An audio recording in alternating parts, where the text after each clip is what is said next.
Guðni.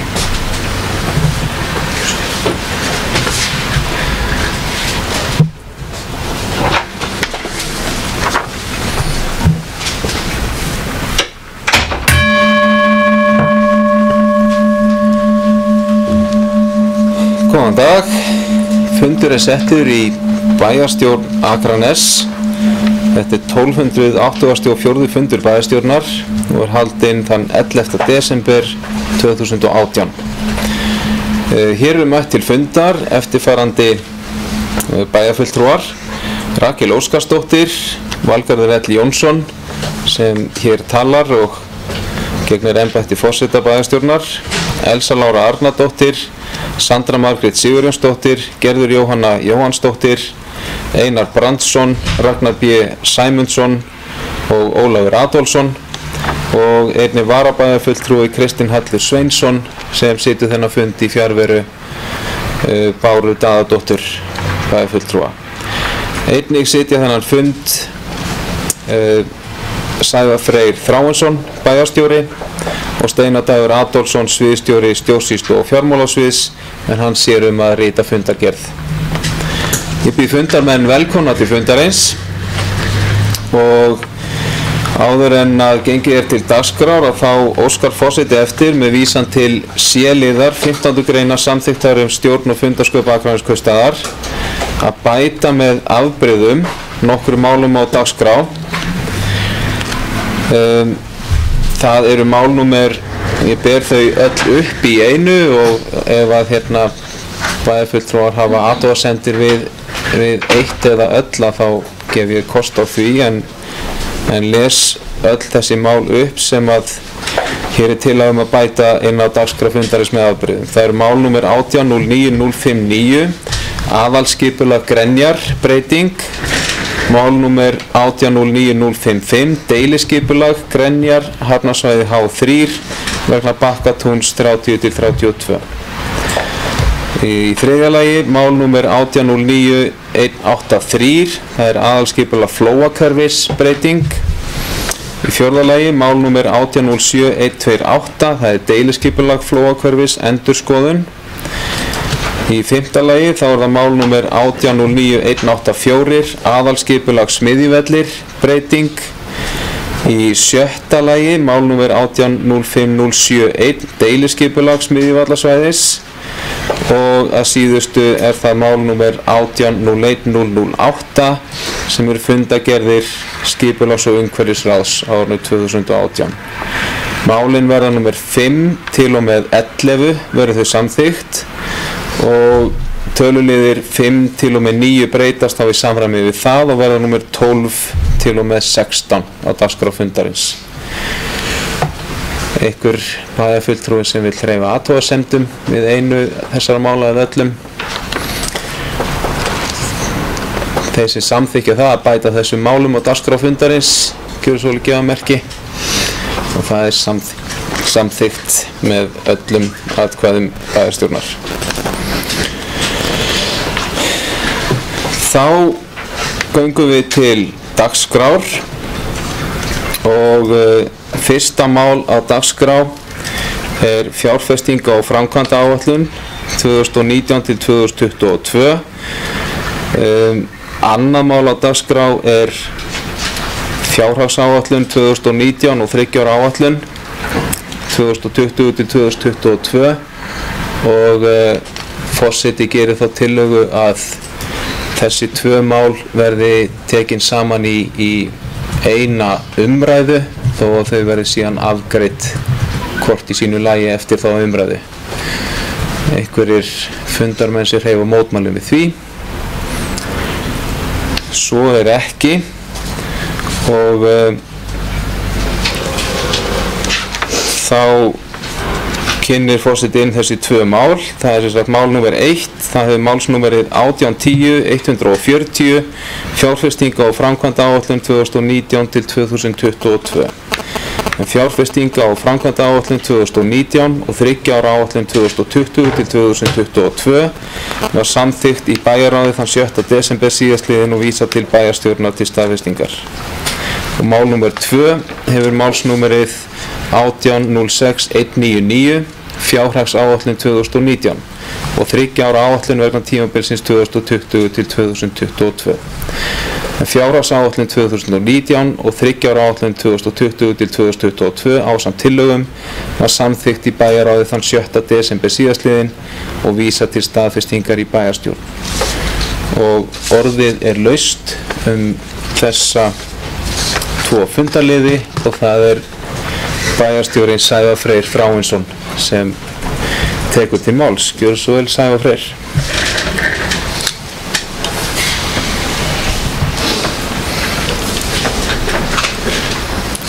Forseti, ágætu bæjarfulltrúar, gestur í sal og aðrir sem áhlýða frumvarp á fjárhagsáætlun 2019 og 3 ára áætlun 2020 til 2022 nú lagt fram til seinni umræðu bæjarstjórn ásamt tillögum. Meginatriði í fjárhagsáætlun 2019 eru þau eftirtalin atriði sem hér koma fram að þau bera fyrst og fremst vottum ábyrga og árangursríka fjármálastjórn síðasta ár. Fjármálastjórn sem gefur tækifæri til sóknar. Við sjáum það að rekstrarafkoman hefur verið batnandi og rekstrarafkoma 2018 stefnir í að verða góð eins og á fyrra ári og það mikilvægt að halda þessum árangri áfram og nýta tækifæri til sem eru til staðar til þess að þróa áfram samfélagið okkar góða sem við búum í. Og það virkilega sterk fjárhagsstaða, samstæðu Akraneskaupstaðar. Það ýmis sóknartækifæri og þau helstu sem við tilgreinum að tryggja farsælan farveg í uppbyggingu á Suðurnesreit í samvinnu við ríkið og mögulega samstarfsaðila. Það að klára verkefni í kringum hönnun á nýju íþróttasvæði. Það að skoða ákveðin verkefni sem snúa að því hvaða leið tekin í fjölgun leikskólaplássa í bæjarfélaginu, auka sýnileika á Akranesi til atvinnuuppbyggingar og nýta þá nýráðinn verkefnastjóra atvinnumála ásamt því að efla okkur á sviði menntamála með hliðsjón af 4. iðnbyltingunni. Ég fer síðan nánar ofan í helstu verkefni sem að snerta snerta sviðin sem eru hjá okkur. En helstu forsendur okkar í fjárhagsáætlun eru þau að útsvarið óbreytt, það 14,52%, álagningarprósentur vegna fasteignaskatts lækka annað árið í röð og núna að lækka ríflega 7,58% og verður það álagningarprósentan 0,2865% í staðan fyrir 0,31% og svo 2,44% lækkun álagningarprósentu á húsnæði fyrirtækja og þetta allt mikilvægt vegna hækkandi fasteignagjalda og erum við að lækka þetta annað ár í röð. Álagningarprósentur lóðaleigu eru svo að lækka annað ár í röð sömuleiðis og erum við að sjá lóðaleigu lækka 4,62%, þar að segja álagningarprósentan að lækka og fer þá niður í 0,3815% af fasteignamati og 2,69% lækkun á álagningarprósentu af fasteignamatsverði atvinnulóða. Þetta þýðir að við erum að sjá 65% lækkun á fasteignamatsprosentunni fyrir íbúðarhúsalóðir og yfir 20% lækkun á fasteignamatsprosentu fyrir atvinnuhúsnæði.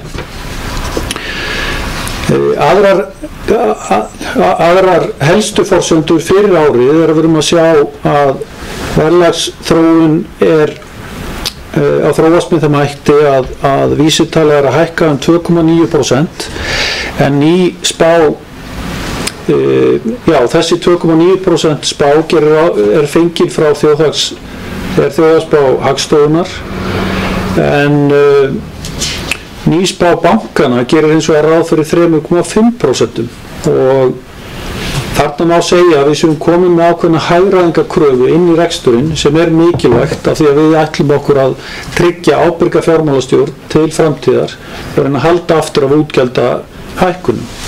Íbúaþróun á Akranesi klárlega áfram að vaxa. Við erum með væga fjölgun 0,75% inn í forsendum okkar en hefur verið að íbúafjölgun núna farin að verða 2%. Og við færum okkur svo yfir í reksturinn aðeins nánar og glæran ekki að fylgja þér Steinar minn. Þá skulum við kíkja að gera smá hlé. Það er hvort það sé tæknileg vandamál sem við erum að berga.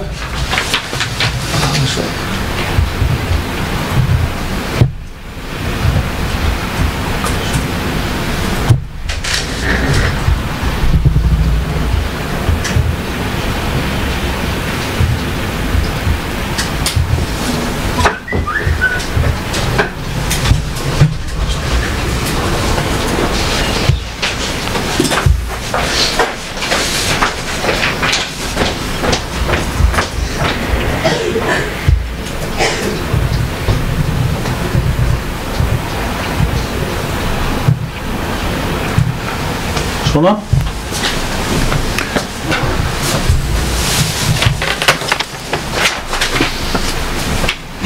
Já, það er brýnt að, svo ég vindi mig bara aftur á efninu, það er brýnt að viðhalda góðum rekstrarárangri. Og það er það sem við höfum gert fyrst og fremst nú á milli fyrri umræðu og seinni umræðu. Við höfum verið að fara mjög grundigt ofan í alla rekstrartölur hjá kaupstaðnum.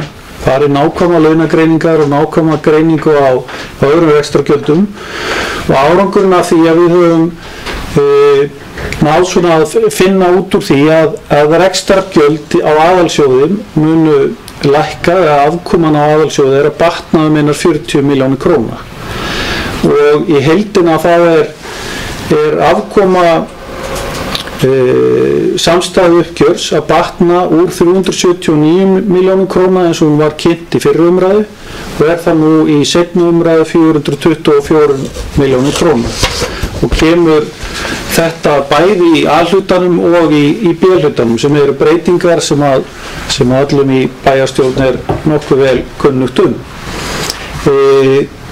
Í samstæðu uppgjörinu þá eins og áður töluverð eins og ég kynnti áður í fyrri umræðu töluverð bæting í því sem við erum að sjá að koma út úr rekstrarárinu 2018. Útkomuspáin lítur vel út. Við erum að fara í 419 milljónir í afkomu í stað 242 milljónir sem áætlað var en eins og ég hef bent á hér þegar ég komið áður í pontu það mikilvægt að halda aftur af útgjaldaaukningu en það eru svona vísbendingar þarna við séum að sjá útgjaldaaukninguna fara full hratt upp og það er forsendur sem við gefið okkur inn í áætlun ársins 2019 og árin sem að koma þar á eftir.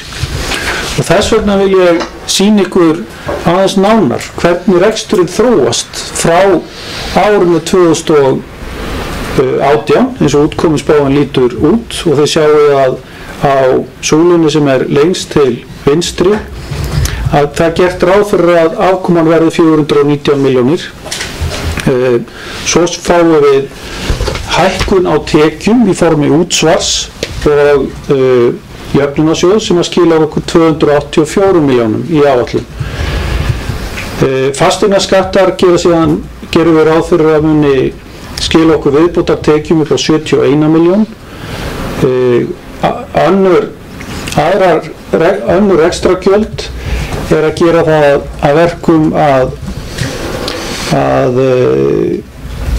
rekstragjöld að aukast 193 milljónir og launagjöld 249 milljónir. Og svo sjáum við að gjaldfær lífeyrisskuldbinding að hafa lítil áhrif eða 5 milljónir á árinu. Svo má sjá, ég þarf vel að hafa ljós hérna, ég sé ekki það sem ég að lesa.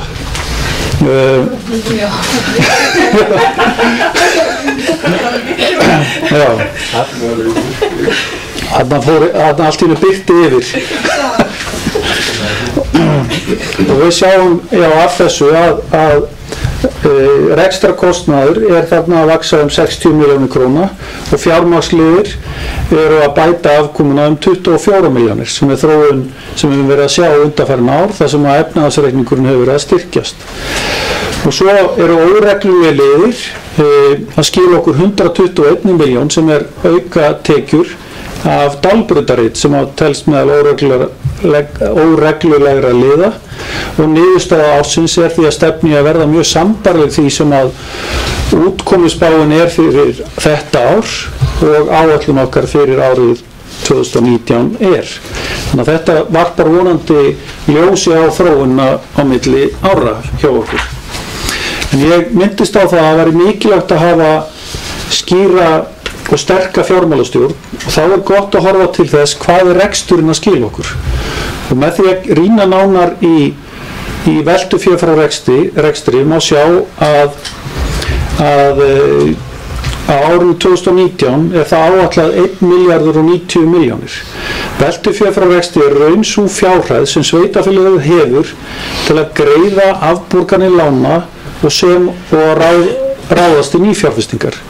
Og auðvitað erum við með handbært fé sömuleiðis fyrir, þannig að þetta það sem kemur út úr rekstrinum og gefur okkur þá færi á að fara í þennan málaflokk. Jafnframt á þessari mynd á veltufé frá rekstri prósenta og það mjög athyglisvert að horfa til þess að Reykjavíkurborg setur sér það markmið að ná að koma veltufé frá rekstri sem hlutfall af tekjum upp fyrir 9%.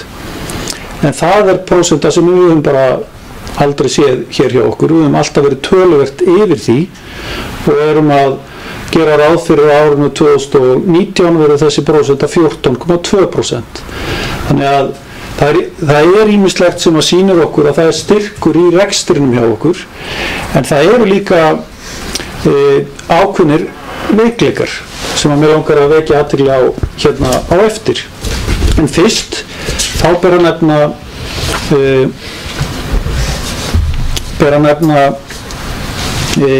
aðeins að kíkja nánar á það sem við höfum verið að gera afskaplega vel á efnahagsreikningi. Við höfum verið að greiða niður lán og hér sjáum við yfir það hvaða lán við höfum verið að taka. Við höfum verið að greiða lánum sem 400 milljónir á hverju ári og svona, það sveiflast nokkuð á milli ára, en þetta eru 400 milljónir, 278 milljónir, 334 milljónir og á næsta ári gerum við ráð fyrir að greiða niður lánum 235 milljónir. Og þessi stabbi svo sem að lækka hjá okkur og því lækkar greiðslubyrðin hjá okkur af lánum, en sömuleiðis höfum við ekki verið að taka mikið af nýjum lánum og þegar við rýnum þá nánar í samstæðu reksturinn hjá okkur, þá sjáum við hvernig langtímalánin hafa verið að fara hægt og rólega niður. En það verður auðvitað að horfa til þess að ofan á þetta bæta síðan lífeyrisskuldbindingar og séum við að stefna í það að lán okkar séu kominir í 1,5 milljarða núna strax á næsta ári, að þá lífeyrisskuldbindingar okkar 4,1 milljarður. Og svo með því að rýna nánar ofan í reikningin og skoðum þróun tekna og langtímalána, að þá eru tekjur okkar áætlaðar að fara upp, þannig að hlutfall okkar af langtímalánum, hlutfall af tekjum að lækka sömuleiðis töluvert á milli ára. Og svo eru aðra lykiltölur sem að sýnir okkur það að veltufjárhlutfallið sem sýnir hæfi okkar til þess að inna af hendi nauðsynlegar greiðslur næstu 12 mánuði og ætti helst ekki að vera lægri en 1 langt yfir þeim mörkum. Og þetta svona það sem við getum sagt að svona helstu atriði sem að búa til styrk í rekstrinum hjá okkur og ég vildi vekja athygli á sérstaklega á milli tímabila. Já, svona þegar að tölvan dó þá misti ég marksina í einni glæru sem ég ætla að biðja Steinar að finna fyrir mig hérna aðeins fyrr, sem að það sem við sjáum samstæðin og áhrif aðalsjóðs höfðu á fjármagnsliða. Við þurfum að fletta nokkuð títt tilbaka og þar sjáum við nokkuð flókna mynd, en hér getum við séð hvernig aðalsjóður hefur verið að þróast á síðustu árum hjá okkur í einni línunni sem að merkt þarna með rauðu, og þarna má sjá að það ekki nýtt að aðalsjóður neikvæður hjá okkur, hvernig uppgjöru að koma út úr hverju einasta ári. Þess að rauðar línur. Við erum að ná örlítið betri stjórn á aðalsjóði, en þó erum við með á seinni hluta tímabilsins 2021 og 2022 að gera aftur ráð fyrir því að aðalsjóður verði neikvæður, og það eitthvað sem við þurfum að hafa betri stjórn á. Það gerum við með því að vera með markmiðu hvernig við höldum utan reksturinn, og þannig viljum við vinna, að vera með sjálfbæran grunnrekstur sem aðalsjóður og sömuleiðis þurfum við að vera með sjálfbæra fjármögnun fjárfestinga, vera með stöðuleika í rekstri og tryggja góða stöðu handbærsfjár og tryggja að greiðsluhæfi sé til staðar til þess að greiða lán. Og allar þær myndir sem ég fór yfir hér rétt áðan sýna að við erum að haka í alla þessa liði nema helst aðalsjóður búin að vera neikvæður meira og minna flest rekstrarár sem hafa verið undanfarin ár. Þó nokkuð áberandi undantekning á því sem árið 2017, og nú erum við vissilega eftir að klára að gera upp árið 2018 og það ekki búið að birta útkomuspá fyrir aðalsjóð sem slíkan, en ég bjartsýnn á að við endum honum réttum megin við strikið. En það einnig mjög mikilvægt þegar við rýnum í þessa mynd að hún gefur okkur aðra yfirsýn, og það til dæmis það að Höfði hafði fyrra árum verið töluverður baggi á rekstri kaupstaðarins, og baggi sem að keyrði í raun rekstrarniðurstöðu okkar hlutans töluvert niður, þannig að afkoman sem að þó var að nást þar var verri þegar horft var í gegnum alla samstæðuna. Þannig að það greinilega búið að vinna gott starf á síðustu árum, en það má ekki gleyma því að stór hluti af því rekstrartapi sem var til í Höfða var komið til vegna lífeyrisskuldbindinga sem að tókst síðan að hreinsa út hér með afdrifaríkum hætti í lok árs 2016. Að lokum langar mig að benda á eitt atriði hér í þessu sömuleiðis, og það eru fjármagnsliðirnir sem að búa til mjög stóran hluta af afkomunni sem að myndast, og það einfaldlega atriði sem við verðum að horfa til þegar við erum að reka grunnreksturinn, það er að segja aðalsjóðun hjá okkur, að við getum ekki alltaf treyst á hann, og þessi mynd sýnir það að fjármagnsliðirnir hafa ekki alltaf verið að skila okkur jafn miklu og þeir að gera í dag. Þannig að þetta nú svona það sem hægt að lesa út úr þessari svona nokkur flóknu mynd, en gefur okkur þá nokkur góða sýn á það hvaða möguleikar eru fyrir hendi. Og ef við færum okkur þá á þann stað sem voru komin inn í reksturinn, þá vil ég fara ofan í skiptingu einstakra málaflokka. Og eins og áður þá skóla- og frístundasviðið að taka 53% af heildargjöldum kaupstaðarins, velferðar- og mannréttindasvið ríflega 17%, stjórnsýslu- og fjármálasvið 15%, skipulags- og umhverfissvið 9%, og svo aðrir eru með minna. Stöðugildi að þróast með sambærilegum hætti og ég kynnti hér í fyrri umræðu, en mér langar að fara nánar ofan í hvert svið, og það eru ýmis spennandi verkefni framundan á þessum sviðum. Stjórnsýslu- og fjármálasvið getum við séð að helstu áherslur jafnlaunavottun hjá Akraneskaupstað, innleiðing nýrra prentlausna meðal annars vegna persónuverndarlaga, aukin áhersla á fjármálaþjónustu í stofnanir Akraneskaupstað, aukin áhersla á greiningavinnu í fjármálum bæjarins og rekstur stofnana, enduropnun á opins bókhalds, í fjármálum bæjarins og gera þá bæjarbúum mögulegt að rýna nánar í hvað fjármunir okkar að fara. Endurbætur ferla við gerð fjármagnsáætlunar, áframhaldi vinna við innleiðingu og uppfærslu hugbúnaðarkerfa og aukin áherslu á rafvæðingu ferla og almennra erinda, endurbætur og upptaka nýrra lausna fyrir heimasíðu Akranesklaustrar, margt spennandi þar á ferðinni hjá okkur, ásamt því að við erum að stöðugt að stíga stór skref í að uppfylla kröfur nýrra persónuverndarlaga. Og svo erum við að vinna í þjálfun og eflingu mannauðs sinns hjá okkur og það gerum við meðal annars með þjálfun stjórnenda kaupstaðarins. En helstu kostnaðarlegir stjórnsýslu og fjármálasviðs koma hér fram og eru í stóru dráttum eins og þeir voru áður, þannig að ég læt það vera að fara í smáatriði í því. En áherslur velferðar- og mannréttindasviðs fyrir 2019 einmitt samstarf og samráð innan sviðsins og þróun þjónustunnar, efla þjónustuna og efla það hvernig við þjálfum þá einstaklinga sem að vinna fyrir okkur því að veita einstaklega góða þjónustu við þá skjólstæðinga sem að þar eru. Og svo töluvert samstarfið skóla- og frístundasvið í að samþætta þjónustu við börn, ungmenni og fjölskyldur sem gríðarlega mikilvægt að vinna þetta þannig að það gangi vel og smurt allt þarna á milli. Og samstarf og samráð önnur svið og stofnar velferðarþjónustu, undirbúningur að innleiðingu og hugmyndafræðum þjónustu í leiðsögn og svo notendasamráð og samstarfum þjónustu þeirra ásamt því að loka endanlegri útgáfu húsnæðisáætlunar og vinna að frekari þróun atvinnumála fólks með skerta starfsgetu og virkni. Og svo getum við séð hvernig kostnaðarlegir velferðar- og mannréttindasviðs og þar eru þetta málefni fatlara lang umfangsmest.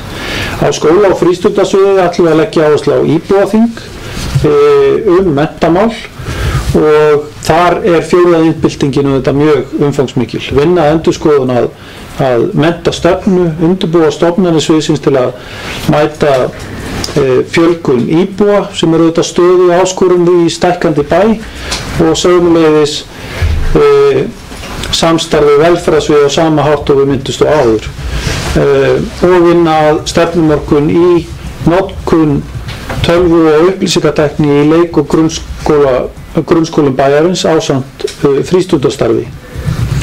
Og svo verið að fara og rýna í öll fjárhagslíkun sviðsins bæði fyrir grunn- og leikskóla. Og þetta auðvitað það svið sem að tekur fjárfrekast, getum við sagt, en þar grunnskólar og skóladagvistir langstæst með 1,5 milljarð. Á skipulags- og umhverfissviði eru mörg umfangsmikil verkefni og ætla ég að nefna þar helst uppbyggingu sem að snertir Siemens-reitin. Önnur verkefni hafa verið tilgreind í fyrri umræðu og komu fram í rauninni í fjárfestingaáætluninni sem ég kynnti þar. En skipulags- og umhverfissviðið þar eru umferðar- og samgöngumálin með stærsta kostnaðarliðin. Í menningar- og safnamálum þar verið að klára stefnumóti verkefni sem snerta nýja grunnsýningu á byggðasafninu, bókasafn framtíðarinnar, skilgreininga á barnamenningarhátíð, hvatningavelun ungmenna og aukið samstarf. Þetta eru allt verkefni sem verið að hrinda í framkvæmd í framhaldi af nýrri stefnu sem var kláruð fyrr á þessu ári. Og svo eru ýmis svona stærri verkefni sem verið að vinna, hefðbundið viðburðarhald og viðhaldsverkefni og reglubundið safnahald sem að þarna fer fram. Og þarna eru litla breytingar frá fyrri umræðu þannig að við förum yfir fjármálahliðina, en í atvinnu- og ferðamálum erum við að huga að eflingu atvinnuuppbyggingar meðal annars í sjávarútvegi og ferðamennsku og horfa líka til athafnasvæðisins á Grundartanga hvað það varðar.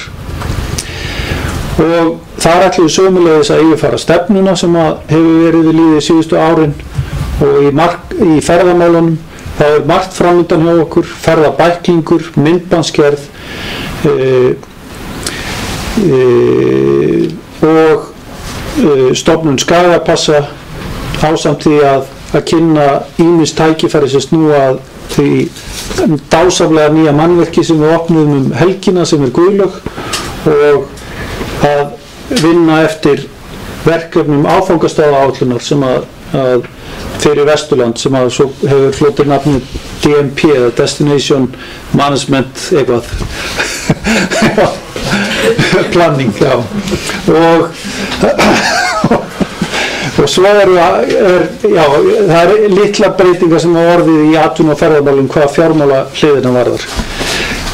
Þá færum okkur yfir í fjárfestingaliðin og þar eru í rauninni 2 breytingar, það sé að Brynja fjárfesting í svokallað HSS eða húsnæðis sjálfseignarstofnun í samstarfi við Brynjuhúsjóð. Þar gert ráð fyrir 12 milljónum í áætlun ásamt 30 milljónum í viðbóti í Fimleikahús.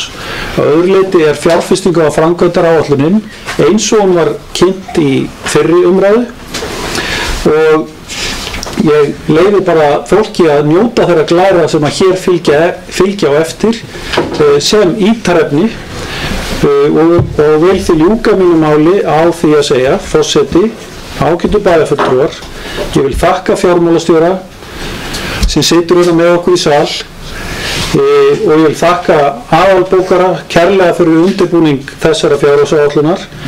Þau búin að standa sig einstaklega vel. Ég vil þakka sviðsstjóra stjórnsýslu og fjármálasviðs. Ég vil þakka sviðsstjórum, stjórnendum og öðrum starfsmönnum sem hafa komið að undirbúningnum og ég vil líka þakka bæjarfulltrúum, þessu dásamlega fólki sem situr hér í sal fyrir afar gott samstarf og góðan undirbúning að gera áætlunar og þá vil ég ekki síst þakka formanni bæjarráðs og öllu bæjarráðinu fyrir virkilega góða samvinnu í gerð áætlunarinnar. Það eins og alltaf í svona vinnu, það áskorun í henni og það gott að við séum að aðeins að rökræða hvert við viljum fara í þessum málum.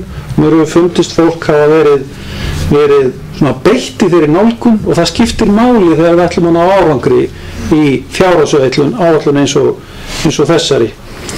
Þetta auðvitað fjármunir bæjarbúa sem við förum með og það skiptir máli að við tökum alvöru rökræður áætlunina og mér finnst gott að hafa séð þá vinnu eiga sér staðinn í bæjarráði og ég vil þakka sérstaklega fyrir það.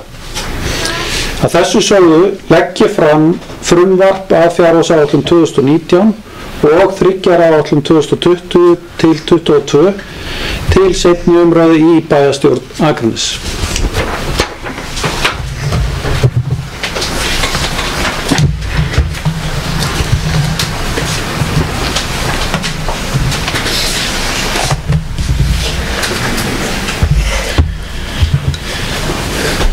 Þakkum bæjarstjóra Sævari Frey fyrir þessa góðu yfirferð og þessi 2 fundarliðir eru þá opnir til umræðu, fjárfesting á framkvæmdaáætlun 2019 til 2022 og fjárhagsáætlun 2019 og 3 ára áætlun 2020 til 2022. Orðið laust og það bæjarfulltrúi Elsa Lára Arnardóttir. Gjörðu svo vel.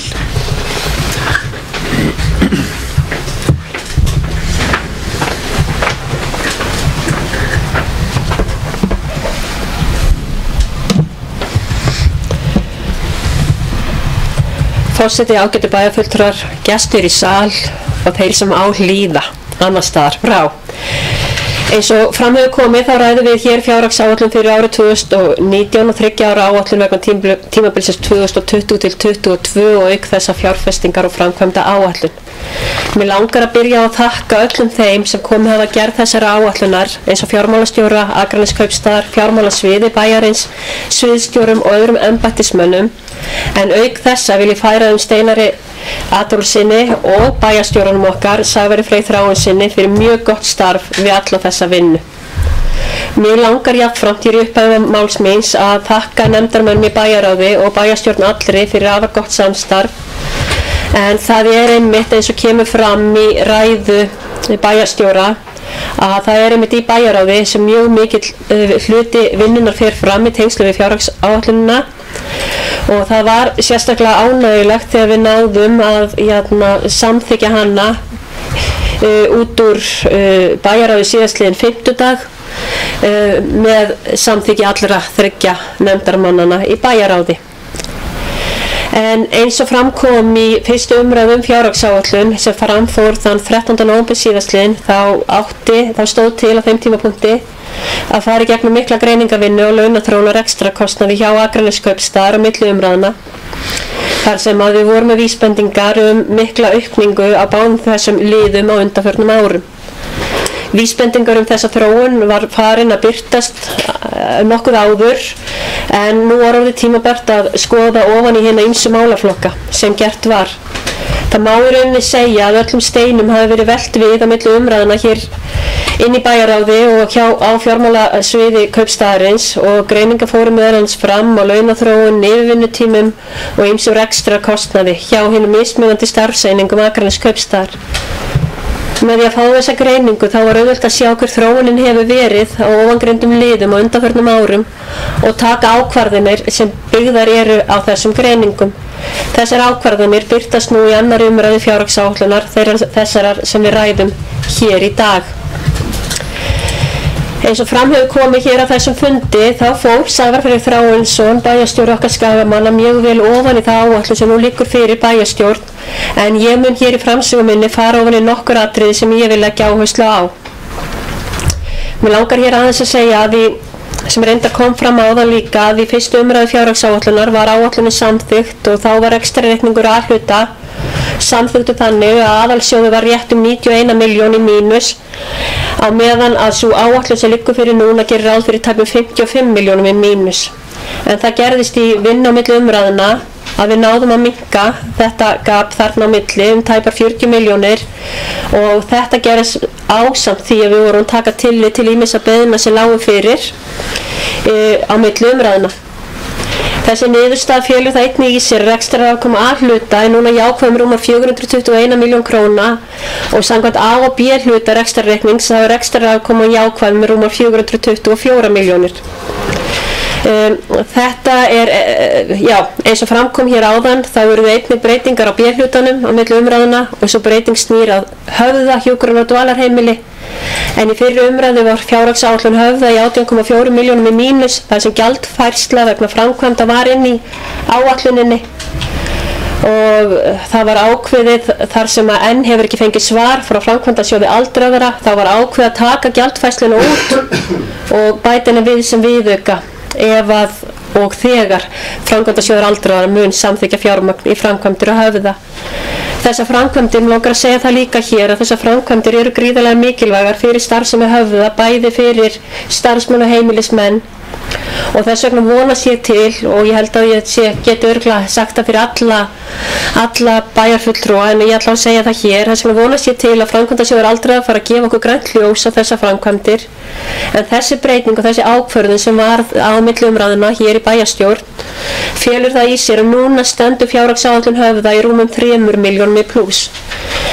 Þannig að rekstrarafkoman er sem sagt jákvæð rúmar 3 milljónir hjá Höfða og þetta verður til þess að A- og B-hlutin verður jákvæður 424 milljónir króna. Þó að það hafi jafnframt komið fram hérna þá langar mig aðeins að fara ofan í álagningu gjaldana en í þeirri áætlun sem hér er lögð fram þá er lagt til að álagningaprósenta vegna fasteignaskatts lækki. Þessi lækkun er til að koma móts við bæjarbúa þar sem fasteignamat sem kemur frá þjóðskrá sýnir fram á rúmlega 20% hækkun á fasteignamati. Ef ekkert væri að gert hér í bæjarstjórn þá væri fasteignagjöld Skagamenn að hækka rúm 20% á milli ára. Til að koma móts við þessa hækkun er það lagt til hér að lækka álagningaprósentu fasteignaskatts þannig að fasteignagjöld hækki í samræmi við landsmeðaltal. Þetta er í annars sinn á 2 árum sem bæjarstjórn Akraness leggur þetta til.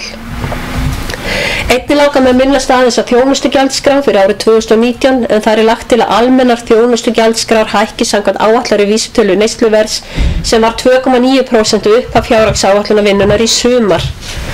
Þrátt fyrir umtalsverða hækkun hafi orðið áætlari vísitöluhækkun neysluverðs á meðan að fjárhagsáætlunarvinnan var í gangi þá enn miðað við þessu 2,9% en ekki þessi 3,5% sem eru nú við bankana eins og bæjarstjóri kom inn á rétt áðan þessar hækkanir.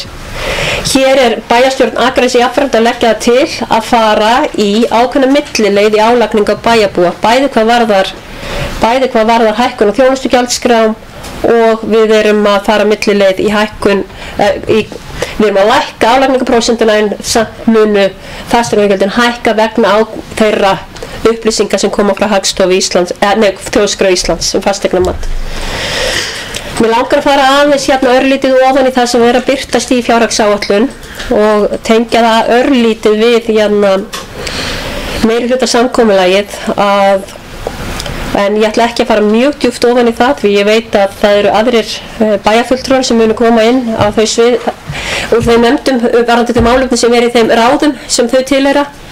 En við erum að sjá það birtast í fjárhagsáætlun að það eru til dæmis ráðningarverkefnastjóri í atvinnumálum sem að hóf störf hér á skrifstofunum 1. desember síðastliðnum en í meirihlutasamkomulaginu áhersla lögð á að fjölga atvinnutækifærum með því að efla atvinnulíf á Akranesi, hvetja til nýsköpunar og auka fjölbreytni atvinnulífs og þeim markmiðum átti meðal annars að ná með því að ráða verkefnastjóran í atvinnumálum og mig langar að nota þetta tækifæri hér og óskandi til hamingju með starfið og óskandi velfarnar í störfum og hlakka til samstarfsins en verkefnastjórinn hefur meðal annars að hlutverk að endurskoða atvinnumálastefnu Akraneskaupstaðar. Í meirihlutasamkomulaginu einnig talað að undirbúa byggingu á nýju leikskóla í samráði við hagsmunaaðila og það birtist í því að það búið að stofna starfshóp sem á að meta þessa framtíðarþörf og ég held að bæjarfulltrúi Ragnar Baldur Sæmundsson muni fara betur inn á þennan lið á eftir en við sjáum það í framkvæmda og fjárfestingaáætluninni að það eru 50 milljónir núna settar inn í þá áætlun hvað varðar þá lausn sem verið að horfa til fyrir næsta haust. Í meirihlutasamkomulaginu auk þess að komið inn að vinna markvisst að efla skólastarf á Akranesi, að það verði áfram í fremstu röð, ekki síst í ljósi þeirra þjóðfélagsbreytinga sem vænta má í atvinnu og menntamálum. En eins og fram hefur komið og bæjarfulltrúum kunnugt þá fór formaður bæjarráðs, sem sagt ég og bæjarstjóri auk sviðsstjóri skóla og frístundar á fund menntamálaráðherra þessi efni síðsumars og munum fara von bráðar að nýju að halda þessari vegferð áfram í samvinnu við alla bæjarfulltrúa. Og auk þess að birtast önnur atriði þessum áætlunum sem lagðar eru hér fram til samþykkis sem koma fram í meirihlutasamkomulagi reyndar atriði sem allir flokkar voru með á stefnuskrám sínu í vor en það voru mjög mörg atriði í stefnuskrám flokkana sem voru líkar og verkefni sem var auðvitað byrjað á síðasta kjörtímabili og allir eru sammála að halda áfram eins og uppbyggingu íþróttamannvirkjum, ljúka uppbyggingu fimleikahús, halda íbúaþingu menntamál, klára uppbyggingu þjónustu og félagsmiðstöðvar fyrir eldri borgara við Dalbraut og halda áfram uppbyggingu ungu og hjólreiðastíga. En þetta aðeins brot af því sem unnið að og bæjarstjóri fór einnig yfir talsvert marga þætti sem birtast í áætluninni. En eins og ég sagði áður í ræðu minni þá voru þetta mörg verkefni sem allir voru sammála og mörg verkefni sem byrjað var á síðasta kjörtímabili, auðvitað eru ekki kannski svona blæbrigða munur á því hvernig við viljum nálgast verkefni líka og já, ég ætla að leyfa bara öðrum að fá rými líka til að spyrja á eftir og öðrum bæjarfulltrúum sem sitja í mismunandi ráðum að koma fram með þær áherslu sem þar birtast en ég vil bara að lokum þakka öllum sem komu að gerð fjárhagsáætlana fyrir vinnuna eins og ég byrjaði ræðuna mína hér á rétt áðan. Takk fyrir mig að þessu sinni.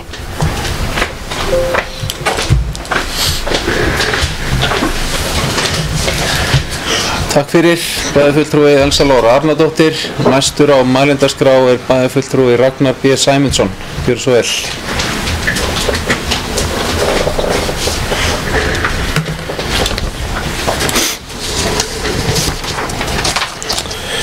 Forseti, bæjarfulltrúar, bæjarstjóri og gestur í sal.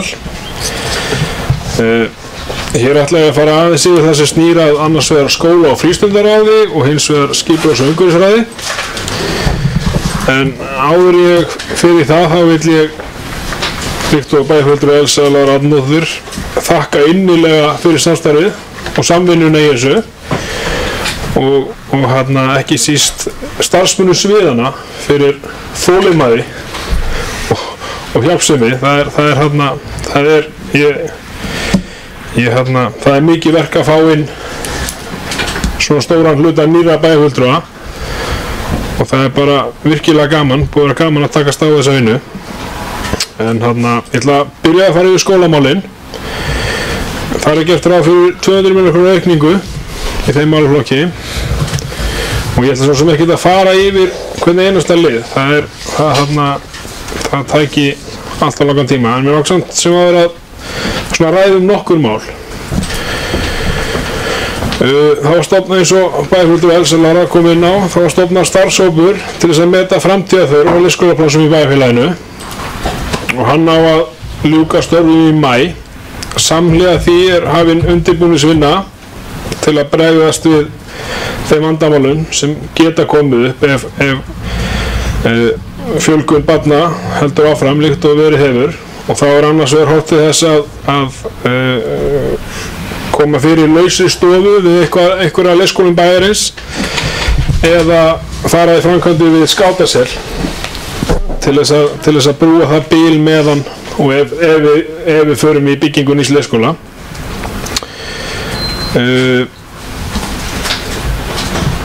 Eins og kemur fram í fjárfestingaráætlun áranna 2019 til 2022 þá gerum við ráð fyrir 50 milljónum í þetta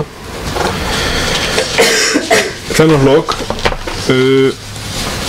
Núna í haust tókst okkur að bæta fullu veikindaaflýsingunni fyrir starfsmenn leikskólana en hún hefur skert frá því fyrir hrun.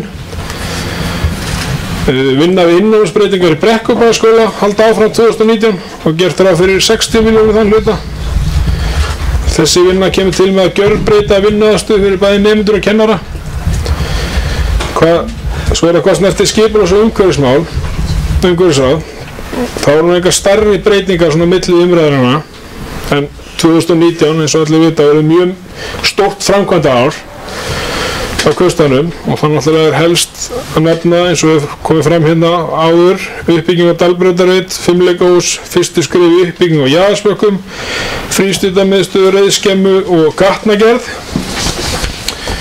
En ég ætla ekki að hafa þetta mikið lengra núna en mér langar samt að lokum til þess að óska öllum enn og aftur til hamingju með Guðlaugu sem var opnuð á laugardaginn. Bara frábært mannvirki. Og mér langar líka svolítið til að endurtaka orð mín frá opnuninni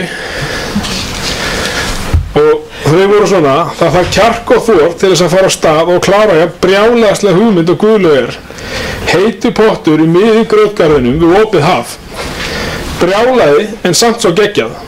Djörfustu hugmyndunar eru jú þær sem skila okkur mestum gæðum. Takk fyrir.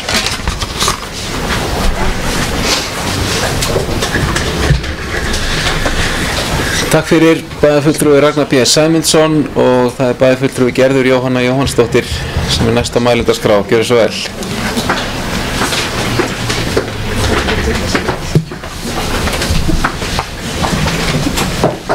Já, háttvirtur forseti, bæjarfulltrúar, bæjarstjóri, gestur í sal og þeir sem á hlýða og horfa.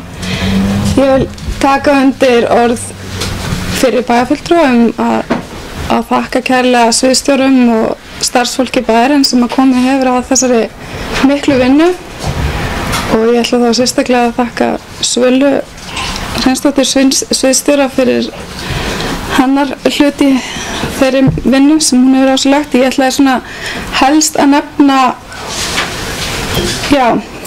fara aðeins yfir kannski bara þær áherslur sem að verða á velferðarsviði með tilkomu nýrra laga og reglugerða, hvað veldur því að það svið mun sennilega taka töluverðum breytingum á næstunni, þar sem að mikla þróunarvinnu verður að ræða og kannski ennþá ýmislegt óljóst á þessum tímapunkti.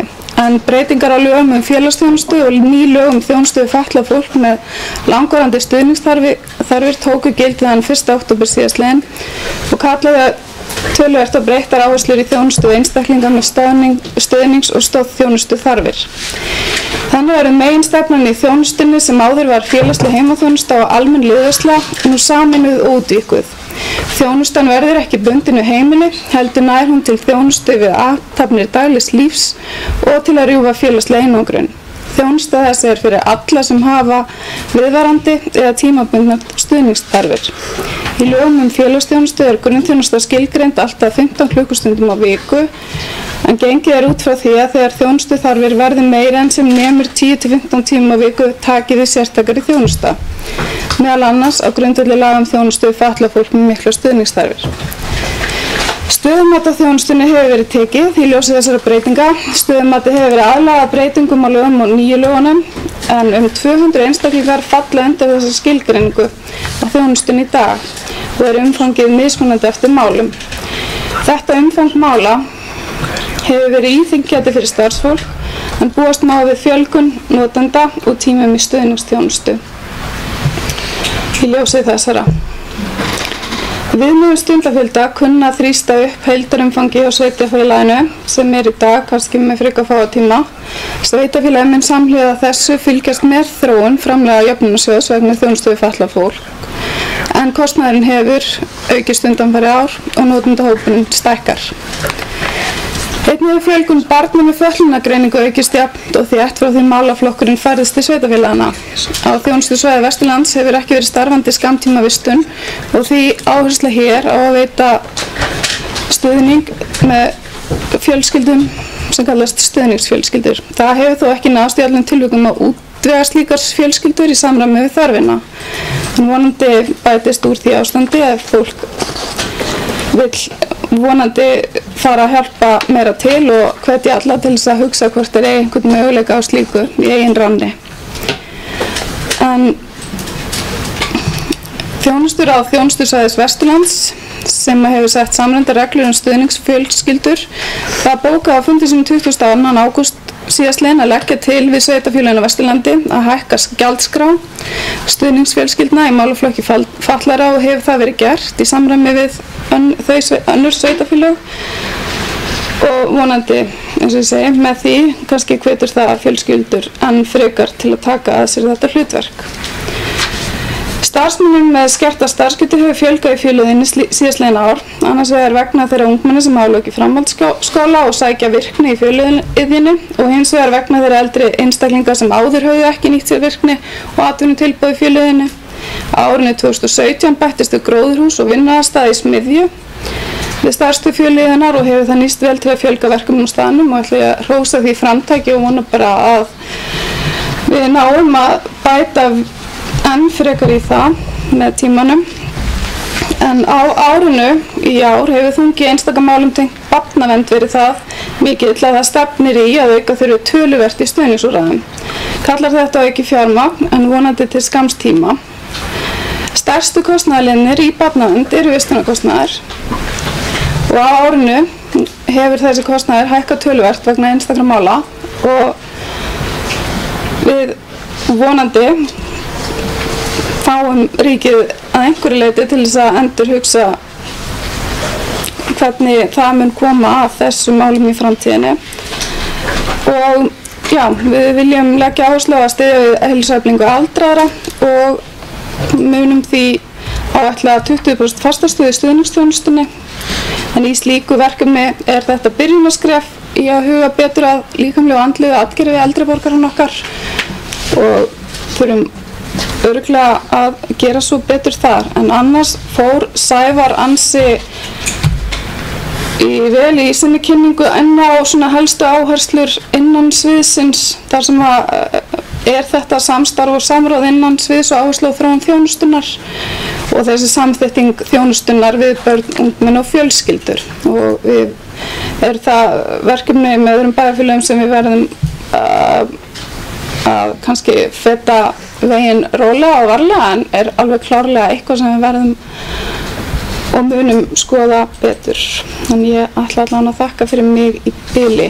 Takk. Takk fyrir bæjarfulltrúi Gerður Jóhanna Jóhannsdóttir og áður en lengra haldið ætlar forseti að fá að kveða sér hljóðs örstutt. Ég vil taka undir það þakkir sem hér hafa komið fram til starfsmanna bæjarins fyrir mikla og óeigingjarna vinnu, fjármálastjóri og starfsmenn í fjármáladeild, sviðstjóri stjórnsýslu og fjármálasviðs og bæjarstjóri. Kæra þakki fyrir ykkar miklu vinnu. Nú eins og framkom í kynningu bæjarstjóra þá hefur áætlunin breyst nokkuð frá því hún var lögð fram til fyrri umræðu og heildarútkoma lítið þó nokkuð betur út núna eftir mikla vinnu á milli umræðna og meðal annars með bættri afkomu aðalsjóðs 40 milljónir króna og mikil vinna hefur farið fram á milli umræðna og allar ákvarðanir í þeirri vinnu hafa verið teknar í bæjarráði með samtali og samvinnu fulltrúa allra flokka í bæjarstjórn. Og vil ég þakka sérstaklega félögum mínum í bæjarráði, bæjarfulltrúum Rakel Óskarsdóttur og Elsu Láru Arnardóttur og Ólafi Adolfssyni sem kom inn á einn fund sem varamaður.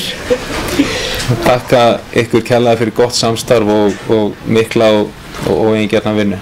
2 í þessari vinnu. 2 fundi. Já, það hlýtur að hafa verið. Nú, þó við endum hér með góða áætlun sem gerir ráð fyrir áframhaldandi árangursríkur rekstri bæjarsjóðs, þá var margt sem að við þurftum að sleppa og marga beiðnir sem við þurftum að hafna. Það er víða mikil fjárþörf og mörg spennandi verkefni sem verða að bíða eða sætta sig við minna fjármagn en óskað hefði verið eftir, en það er hluti þess að sýna ráðdeild og skynsemi, það er að forgangsraða og það náðist góð samvinna og samhljómur. Langar aðeins að rifja upp hérna að við fyrri umræðu var rætt fingraför. Þegar rifjuð var upp spurning sem ég spurði bæjarfulltrúa Ólaf Adolfsson fyrir 4 árum og hann endurtók hana til mín. En sem sagt, spurningin kom fram þegar þáverandi bæjarstjórn lagði fram sína fyrstu fjárhagsáætlun og ég svaraði því þannig að nýr meirihluti ætti kannski ekki mikla möguleika að koma á sínu fingraförum á sína fyrstu fjárhagsáætlun. Á þessari fjárhagsáætlun og þá kannski sérstaklega fjárfesting og framkvæmdaáætlun að þá sjást greinilega hins vegar fingraför síðustu bæjarstjórnar sem kom miklum og stórum verkefnum af stað og við erum að halda áfram með mörg stór verkefni hvað framkvæmdir varðar. Allt góð og mikilvæg verkefni sem samstaða var í síðustu bæjarstjórn og við erum bara glöð og ánægð að geta haldið þeim áfram og vonandi klára við þau með sóma. Þetta þýðir hins vegar að nýr meirihluti hefur ekki haft mikið svigrúm til að breyta eða færa til og okkar fingraför sjást kannski helst í því sem að bæjarfulltrúi Ragnar B. Sæmundsson minntist á í sínu erindi, 50 milljónum sem teknar eru til hliðar til að tryggja það að við náum að leysa leikskólapláss eða framboð á leikskólaplássum með einum eða öðrum hætti. En að því sögðu að þá vil ég leggja fram eftirfarandi bókun fyrir hönd bæjarfulltrúa Samfylkingarinnar og Framsóknar og Frjálsra vegna fjárhagsáætlunar 2019 og fjárfestingu framkvæmdaáætlunar 2019 til 2022. Og hún er svona: í fjárhagsáætlun Akraneskaupstaðar fyrir árið 2019 er gert ráð fyrir að rekstrarafgangur A-hluta bæjarsjóðs verði 422 milljónir króna og rekstrarafgangur A- og B-hluta verði samtals 424 milljónir króna. Á síðustu kjörtímabilum hefur verið unnið ötullega að því að bæta fjárhag og rekstur bæjarsjóðs og góður árangur hefur náðst sem fyrrgreindar tölur endurspegla. Engu að síður verður bæjarstjórn Akraness áfram að sýna ráðdeild og aðhald, ekki síst til að ná enn betra jafnvægi í rekstri aðalsjóðs bæjarins. Mikilvægt er á komandi árum að viðhalda þeim árangri sem náðst hefur og gera enn betur svo unnt verði að bjóða Akurnesingum upp á enn betri þjónustu bæjarfélagsins auk þess að halda áfram að byggja upp og sækja fram. Fjárfestinga- og framkvæmdaáætlun áranna 2019 til 2022 einkennist af metnaðarfullum uppbyggingarverkefnum og má það nefna fimleikahús við Vesturgötu, frístundamiðstöð við Garðavöll, þjónustumiðstöð og uppbyggingu íbúða á Dalbreytarreit, reiðhöll við Æðarodda og áframhaldandi uppbyggingu íþróttamannvirkja. Einnig verður haldið áfram að bæta gatnakerfi, göngustíga, leikvelli og útivistarsvæði á Akranesi, auk þess að tryggja leik- og grunnskólum bæjarins gott húsnæði og aðstöðu til sinna mikilvægu starfa. Þetta eru mörg verkefni og stór og verkefni bæjarfulltrúa verða að standa vel að þeim svo þeim megi ljúka með sóma íbúum öllum til heilla. Hlutverk bæjarfulltrúa á Akranesi á næstu árum verða að standa vel að rekstri Akraneskaupstaðar, gæta að góðu jafnvægi á milli tekna bæjarsjóðs og gjalda og tryggja þannig að Akraneskaupstaður geti ávallt veitt íbúum sínum þá bestu þjónustu sem völ er á. Og þar lýkur þessari bókun.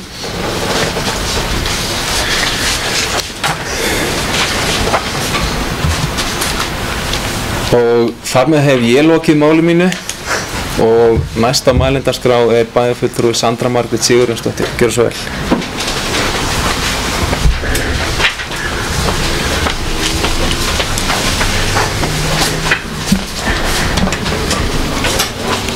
Forseti, ágætu bæjarfulltrúar, gestur í sal og þið sem heima sitjið. Ég vil fara að dæmi þeirra sem hér hafa talað undan og byrja því að þakka kærlega fyrir góða yfirferð og góða vinnu sem unnin hefur verið hér á milli umræðna í bæjarstjórn. Það var heilmikil vinna sem var farið í kostnaðargreiningum og ég held að það sé bara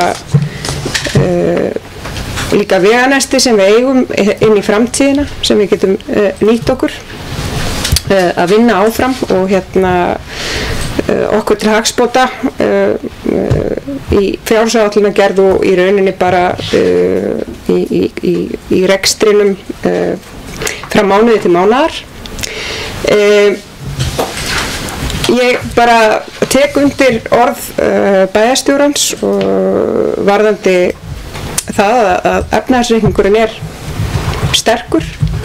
Það eru góð teikn á lofti þar inn í framtíðina og með í rauninni sterku veltufjárhlutfalli, lækkun skulda áfram og svo framvegis sem að skiptir okkur öll máli til að geta búið í haginn fyrir íbúan okkar. Rekstrarafkoman er í sjálfu sér góð en ég tek undir orð bæjarstjórans einnig varðandi aðalsjóðinn og sjálfbærni hans að það eru auðvitað ekki gott ef að við erum í rauninni að eyða meiru í rekstrakostnað heldur en við öflum með tekjum. Við sjálfu sér getum ekki gert ráð fyrir að geta fjármagna reksturinn með fjármagnstekjum. Það er ekki gefið, þannig að við þurfum auðvitað að velta því fyrir okkur hvernig við ætlum að snúa því blaði við inn í framtíðinni og það er auðvitað ekki eitthvað sem gert er á einni nóttu eða einu ári, heldur eitthvað sem við þurfum að leggjast yfir sem hópur og vinna af einhvers konar aðgerðaáætlun í þeim efnum, hvernig náum við þessu. Eitt atriði í því er að efla atvinnumálin og þar með auka tekjurnar, af því við vitum auðvitað öll að það er í rauninni svo sem ekkert verið að ausa peningum hér í óþarfa. Það er í rauninni mikið aðhald á stofnunum bæjarins og verður áfram þó að við höfum geta leyft okkur í aðeins betra ári til dæmis að bæta upp eins og forföll í leikskólunum, þannig að veikindaforföll sem er náttúrulega bara mjög jákvætt og hefur jákvæð áhrif inn á starfsumhverfi þar. En ég vil hins vegar kannski þó að forseti bæjarstjórnar vilji eigna sér fingraför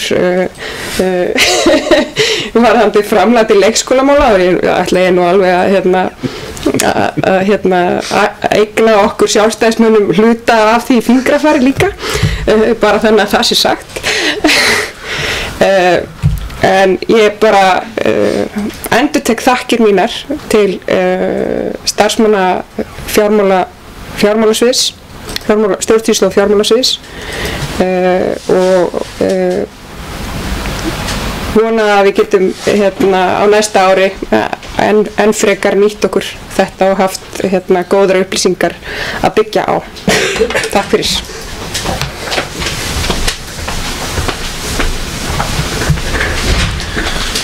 Takk fyrir bæjarfulltrúi Sandra Margrét Sigurjónsdóttir og næstur á mælendaskrá bæjarfulltrúi Einar Brandsson. Gjörðu svo vel.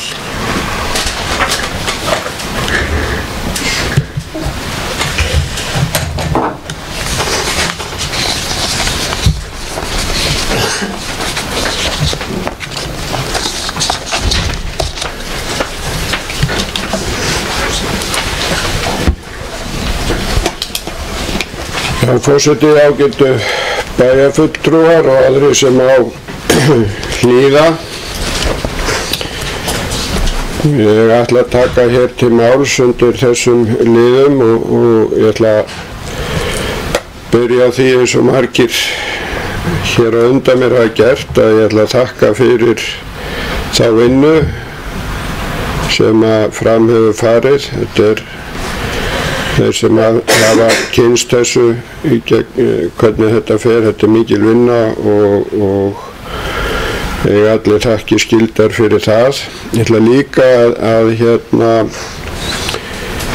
lýsa yfir ánægju minni með meirihlutann að hann tók þá skynsamlegu ákvörðun að vera ekki með neinar vinkilbeigjur í því sem að fyrir bæjarstjórn hafði lagt drög að.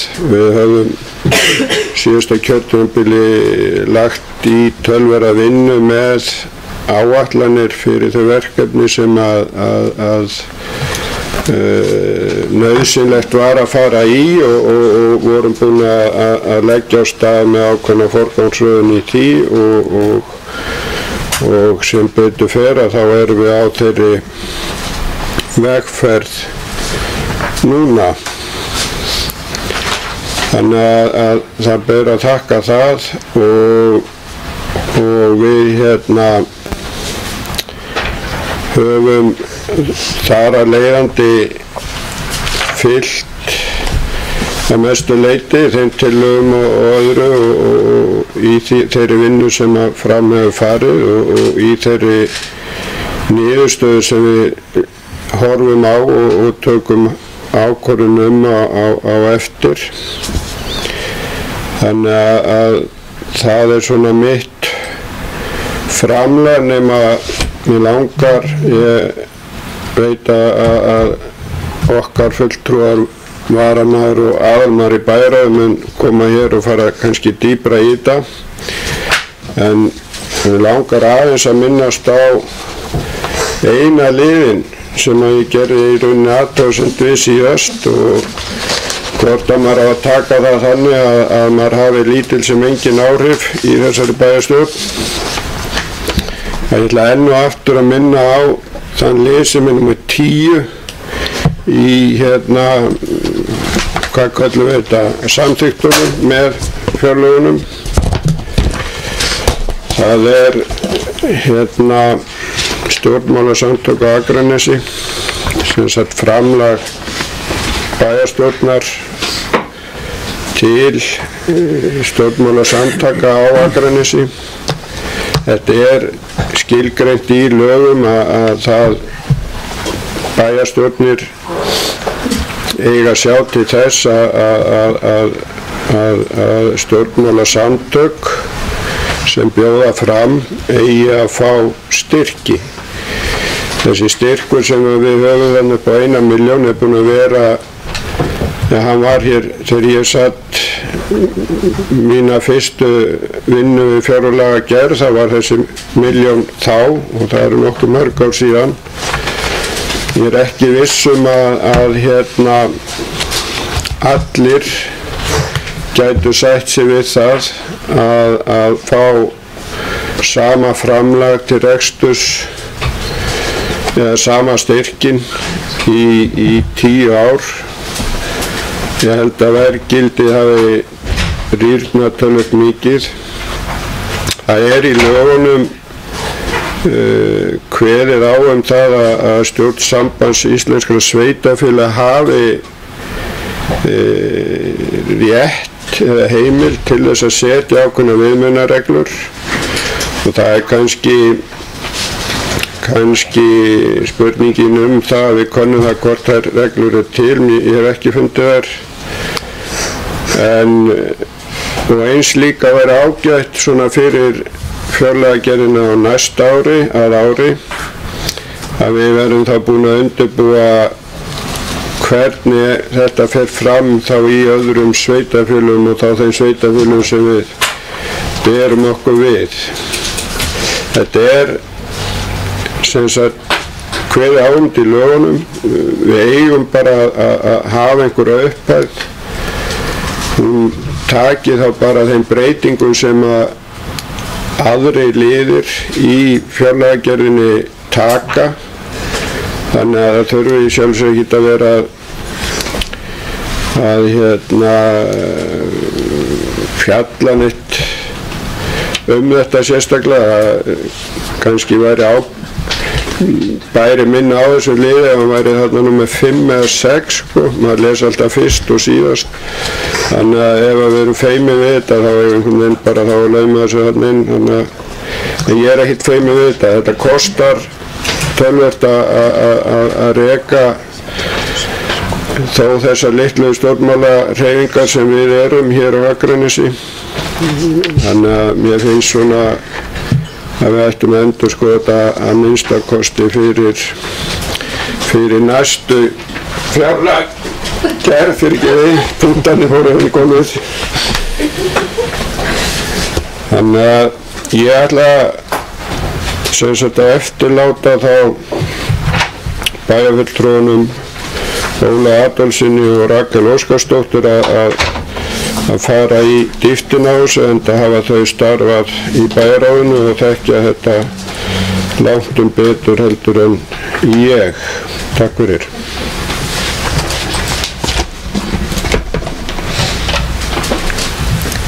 Takk fyrir bæjarfulltrúi Einar Brandsson. Næstur á mælendaskrá bæjarfulltrúi Ólafur Adolfsson. Gjör svo vel.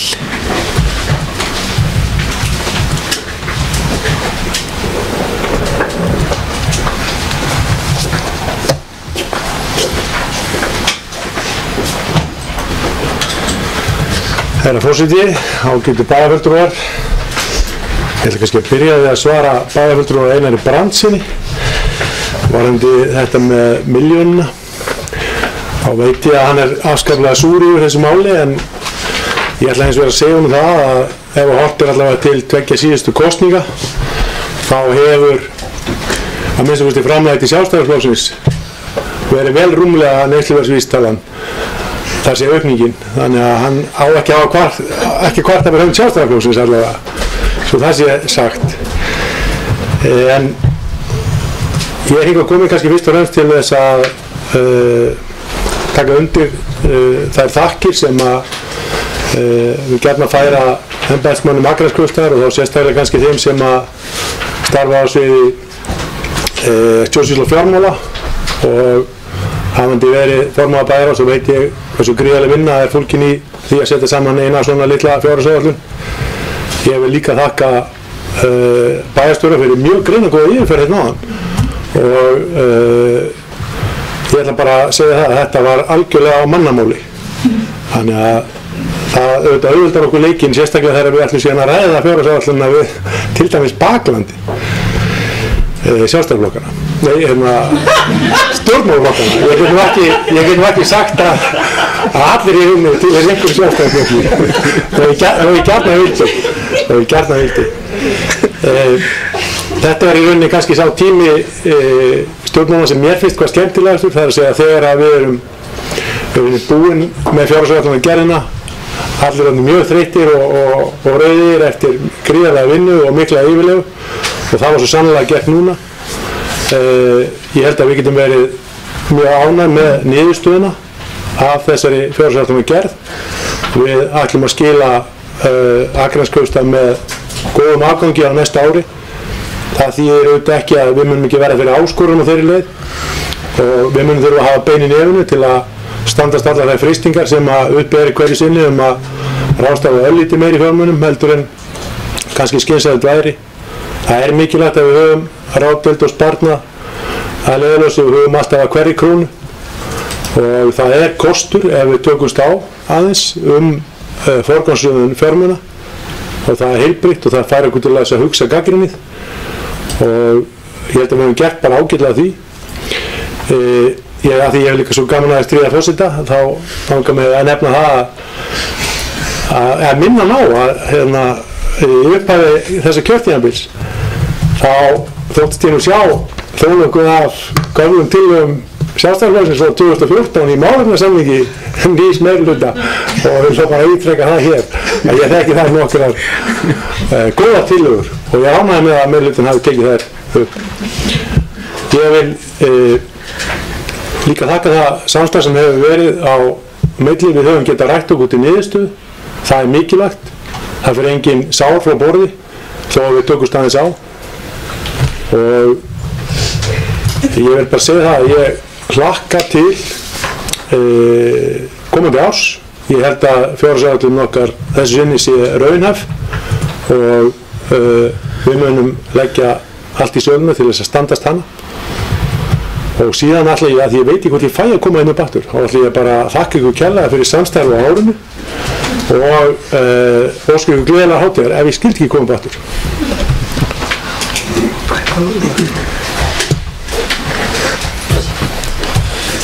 Takk fyrir bæjarfulltrúi Ólafur Adolfsson. Fleiri sem óska eftir að taka til máls og það bæjarfulltrúi Rakel Óskarsdóttir. Gjörðu svo vel.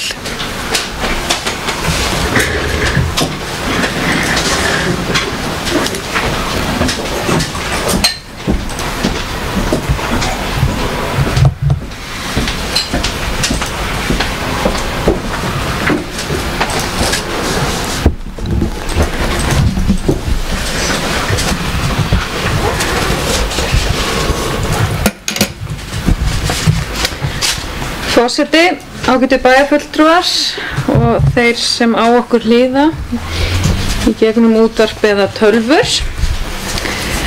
Hér ræðum við fjárhagsáætlun Akraneskaupstaðar og framkvæmda og fjárfestingaráætlun.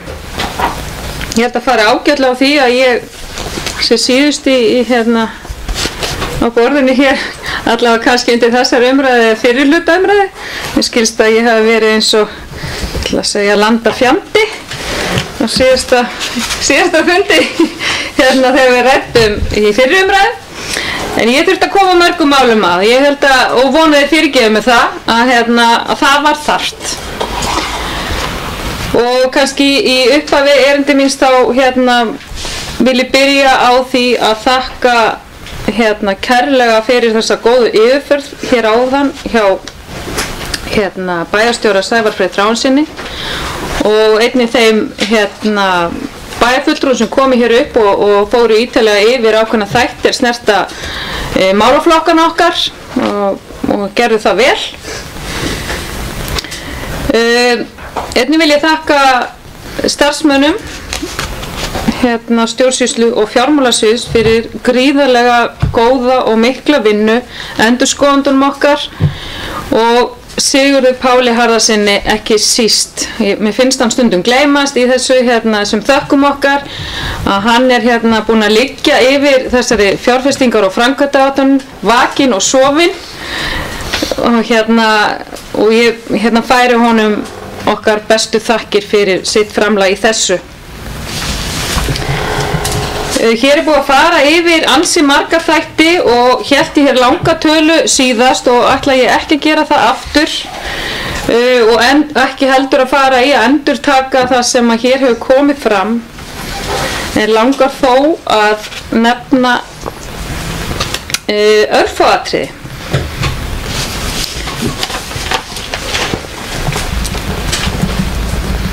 Í Ég nefndi það hérna síðast að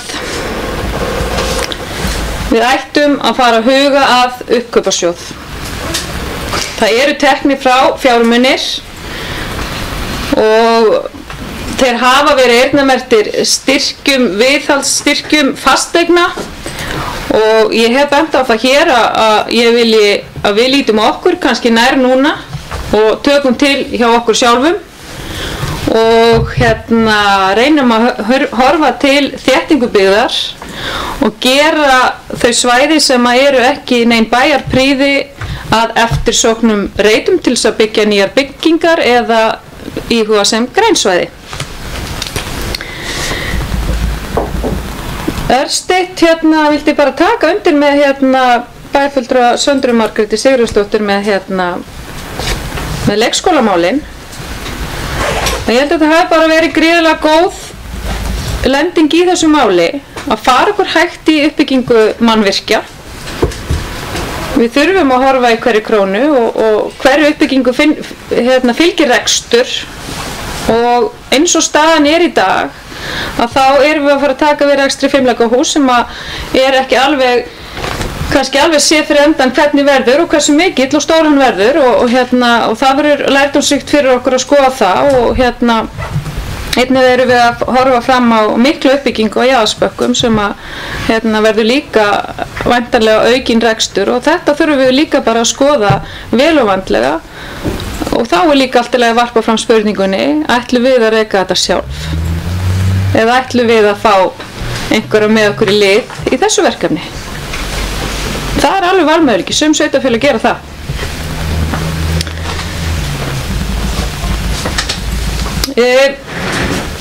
Elsa Lára Arnardóttir, hún fór hér áðan yfir málefni Höfða.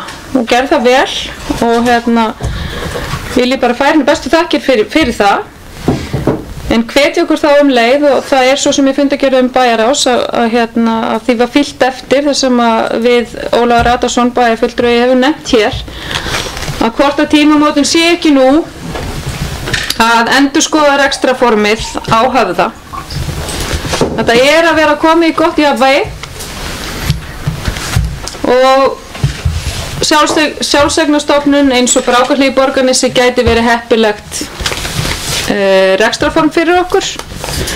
Við vitum að það eru erfiðir tímar í Dalabyggð til dæmis með rekstur á hjúkrunarheimilinu þar.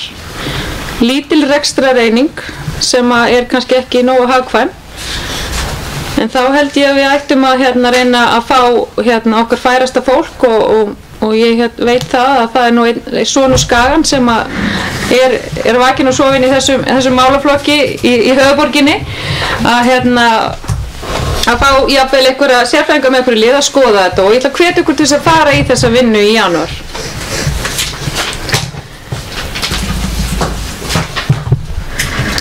Mér var tíðrætt laun og launatengd gjöld í fyrirræðu minni hér og það er óhætt að segja það að það var farið í gríðarlega mikla vinnu á milli umræðna og velt var við steinum eins og hér hefur verið komið en þá ekki Steinar Adolfsssyni en og þar kom bara margt í ljós og ég held að við bara komum til með að læra rosalega mikið á þessari vinnu að það er erfitt að fylgja einhverjum módelum í blindni og án þess að endurskoða svo gaumgæfilega eins og við gerðum. Þannig að starfsáætlanir sem við erum búin að samþykkja í bæjarráð að fara í er kannski eitthvað tól fyrir okkur að skoða og fylgja eftir og halda okkur við efnið og ákveðnum aga í vinnubrögðum og fagnaði því að við hafa verið tekin upp svo vinna í janúar.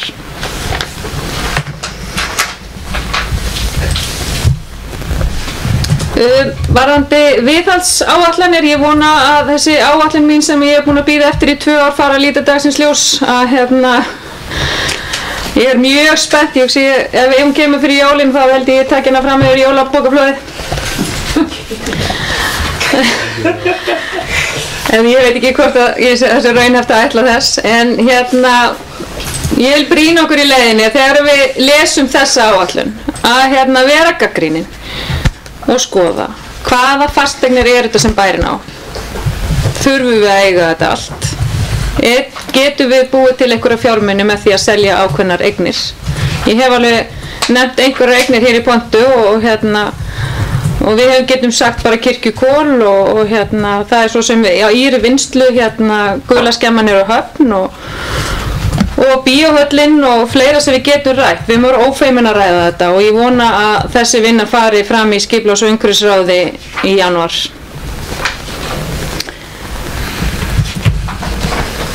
En hér eru menn að rifja upp hvað gerðist fyrir 4 árum og mér finnst þá líka svolítið forvitnilegt að rifja upp hvernig stemningin var fyrir ári síðan þegar við vorum að samþykkja fjárhagsáætlun og framkvæmda og fjárfestingaráætlun. Það var svolítið svona sérstök stemning og menn skoruðu eða sögðu að sumir var í kosningarham og væri að lofa upp í erminn á sér og eitthvað slíkt. En að þessu sögðu þá ætla ég að leyfa mig bara að fagna þessari áætlun sem hér komið fram. Að við erum að fylgja eftir mörgum góðum verkefnum. Við þorum að hugsa stórt. Við höldum áfram að hugsa stórt eins og Ragnar B. Sæmundsson nefndi hér áðan með guðlauna og ætla ég bara taka undir orð hans og segja til hamingju við öll með það. Og það var svo sem ekkert einhugur þá framkvæmt en hér allavega hún komin og glæsileg. Ég bara og það sem að maður heyrir og sér á þeim myndum sem fólk að posta til dæmis á fésbókinni sinni að þetta fær gríðarlega góða dóma og jákvæða umfjöllun, þannig að til hamingju aftur við öll. Meirihlutinn hefur komið hér fram með bókun varðandi þessa vinnu og höfum við bæjarfulltrúar Sjálfstæðisflokksins gert slíkt sama og ætla ég að lesa hana hér upp fyrir ykkur með leyfi forseta og óska þess að hún verði færð til bókar en hún svo hljóðandi. Bæjarfulltrúar Sjálfstæðisflokksins á Akranesi lýsa yfir ánægju með fyrirliggjandi fjárhagsáætlun sem og fjárfestingar og framkvæmda áætlun Akranskaupstaðar fyrir árin 2019 til 2022. Þær bera þess skýrt merki að halda eigi áfram með þau góðu verkefni sem farið var af stað með á árunum 2017 og 2018. Hér sannast á fjárfestinga og framkvæmda áætlun sem mikil vinna var lögð í og samþykkt var af bæjarfulltrúum Sjálfstæðisflokksins, Bjartrar framtíðar og Framsóknarflokksins í desember árið 2017 var byggð á raunsæi og var ekki til þess fallin að skapa óraunhæfar væntingar hjá bæjarbúum eins og Samfylkingin óttaðist. Byggt á fyrrnefndum áætlunum við að sjá verkefni á borð við frístundamiðstöð við Garðavöll, 5 leikahús við Vesturgötu, reiðskemmu Hestamannafélagsins Dreyra, uppbyggingu á Dalbrautarreit og nýja grunnsýningu á byggðasafni verða að veruleika á fyrri hluta þessa kjörtímabils. Við fögnum því einnig að á komandi árum verður lögð áhersla á að fara í metnaðarfulla uppbyggingu á íþróttasvæðinu á Jaðarsbökkum og að leiðarljós í uppbyggingu skólamannvirkja verði að ná fram betri samnýtingu mannvirkja Akranskaupstaðar og taki mið af breyttum kennsluháttum með tilkomu 4. iðnbyltingarinnar. Sjálfstæðisflokkurinn lagði mikla áherslu á að fara yrði ítarlega greiningarvinnu á milli umræðna fjárhagsáætlun í ljósi vísbendinga á launakostnaðar sem og annar rekstrakostnaðar væri að aukast verulega á milli ára. Meirihluti Samfylkingar og Framsókn og Frjálsum hefur fallið frá fyrri hugmyndi sínum verkefni sem höfðu í för með sér aukin launaútgjöld og fögnum við því.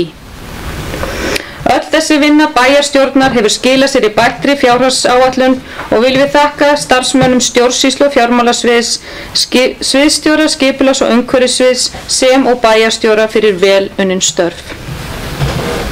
Bæjarfulltrúar Sjálfstæðisflokksins vilja að lokum benda á þann góða rekstrar árangur sem náðst hefur á síðastliðnum árum. Árið 2018 gefur vísbendingu að niðurstaða bæjarsjóðs verði engin undantekning þar á og fögnum við því. Mikilvægt að halda áfram að lækka skuldir bæjarins og horfa til þess hvernig við getum bætt helstu tekjustofna með það að markmiði að fara í framkvæmdir án mikillar lántöku. Áskoranir bæjarstjórnar Akraness á komandi ári eru miklar sem hefur í för með sér að huga þarf enn frekar að forgangsröðun verkefna og þeirri lögbundnu þjónustu sem bænum ber að sinna. Og undir þessa bókun skrifar Rakel Óskarsdóttir, Sandra Margrét Sigurjónsdóttir, Einar Brandsson og Ólafur Adolfsson. Og að lokum þakka ég kærlega mínum kollegum í bæjarráði fyrir mikla og ítarlega vinnu sem hefur staðið nánast með funda milli umræðna og fyrir bara virkilega gott samstarf. Takk.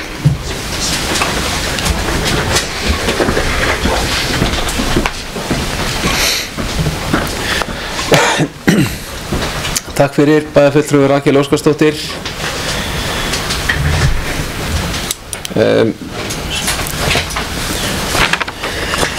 Það næstur á mælendaskrá bæjarstjóri Sævar Freyr Þráinsson. Gjörðu svo vel.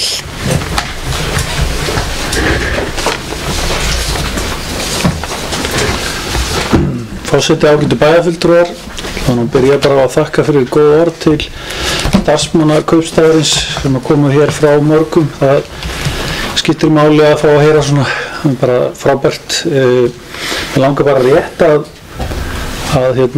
líka að minnast á þau góðu orð sem að hafa fallið af hálfu flestra sem að eða allra sem hafa komið hér upp bara vinnuna og vinnubrögðin sem við höfum verið að ástunda. Eitt vil ég draga sérstaklega út sem að var merki þess að mjög svo reynd fjármálamanneskja hér inni sem bæjarfulltrúi Sandra Margrét Sigurjónsdóttir greip að þegar hún notaði setninguna þetta ekki gert á einu ári og mér finnst einmitt þetta að vera setning sem gott fyrir okkur öll að taka til okkar þegar við erum að vinna því að efla reksturinn til framtíðar þar að segja grunnreksturinn og aðalsjóðinn að það skiptir máli að gera þetta þannig að sígandi lukka skil okkur á réttan stað og ég var nú að taka það saman svona gamni bara meðan hún var einmitt að tala, ég hafði sagt þessa setningu og þá voru ég að horfa til þess að framleiðinu það sem hefur verið að koma út úr A-hlutanum hjá okkur hefur verið til dæmis á árunum 2016 1%, hún var 8,39% hins vegar árið síðar, árið 2017. Við erum að gera ráð fyrir að hún verði svona 3,5% á næstu árum, þó aðeins lægra í áætlun næsta árs, en ég hef eiginlega trú á að við gerum betur heldur en áætlun árið 2019. Þannig að svona þetta 3,5–4% það bil þriðjungur af því sem við þyrftum að ná, svo vel sé í áhlutunum. Og það akkurat gert með því að sýna ráðdeildni og halda aftur á kostnaðarhækkunum. Því ég trúi að við séum bæjarfélag sem í sókn og möguleikar okkar til þess að ná árangri einmitt með þessari sígandi lukku. Þetta verður ekki gert á einu ári, svo ég endurtaki það sem bæjarfulltrúi Sandra Margrét Sigurjónsdóttir sagði rétt á hann. Svo vil ég þakka fyrir endurteknar hugmyndir sem að Rakel fylgdi hér upp áðan. Að ég tel mikilvægt að við tökum umræðu þessi atriði og ég bara mjög vongóður eftir að við höfum séð hvernig vinnubrögðin hafa verið í bæjarráði undanfarna mánuði þar sem við verðum að vinna að þessari ítarskoðun á rekstri okkar, að þegar við tökum umræðu öll þessi verkefni að við munum örugglega finna finna skemmtilega fleti á mörgum af þessum málum þar sem að þarna voru talin upp. Takk fyrir.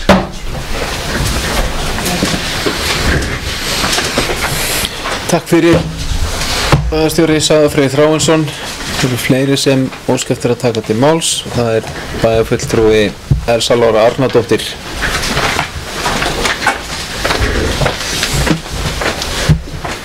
Forseti, ágætu bæjarfulltrúar, gestir í sal og aðrir sem á hlýða. Ég ætla bara að koma hér upp og þakka fyrir umræðuna, afar jákvæð og góð umræða. Ítreka þakki mínar til allra fulltrúa hér í bæjarstjórn, starfsmanna bæjarins.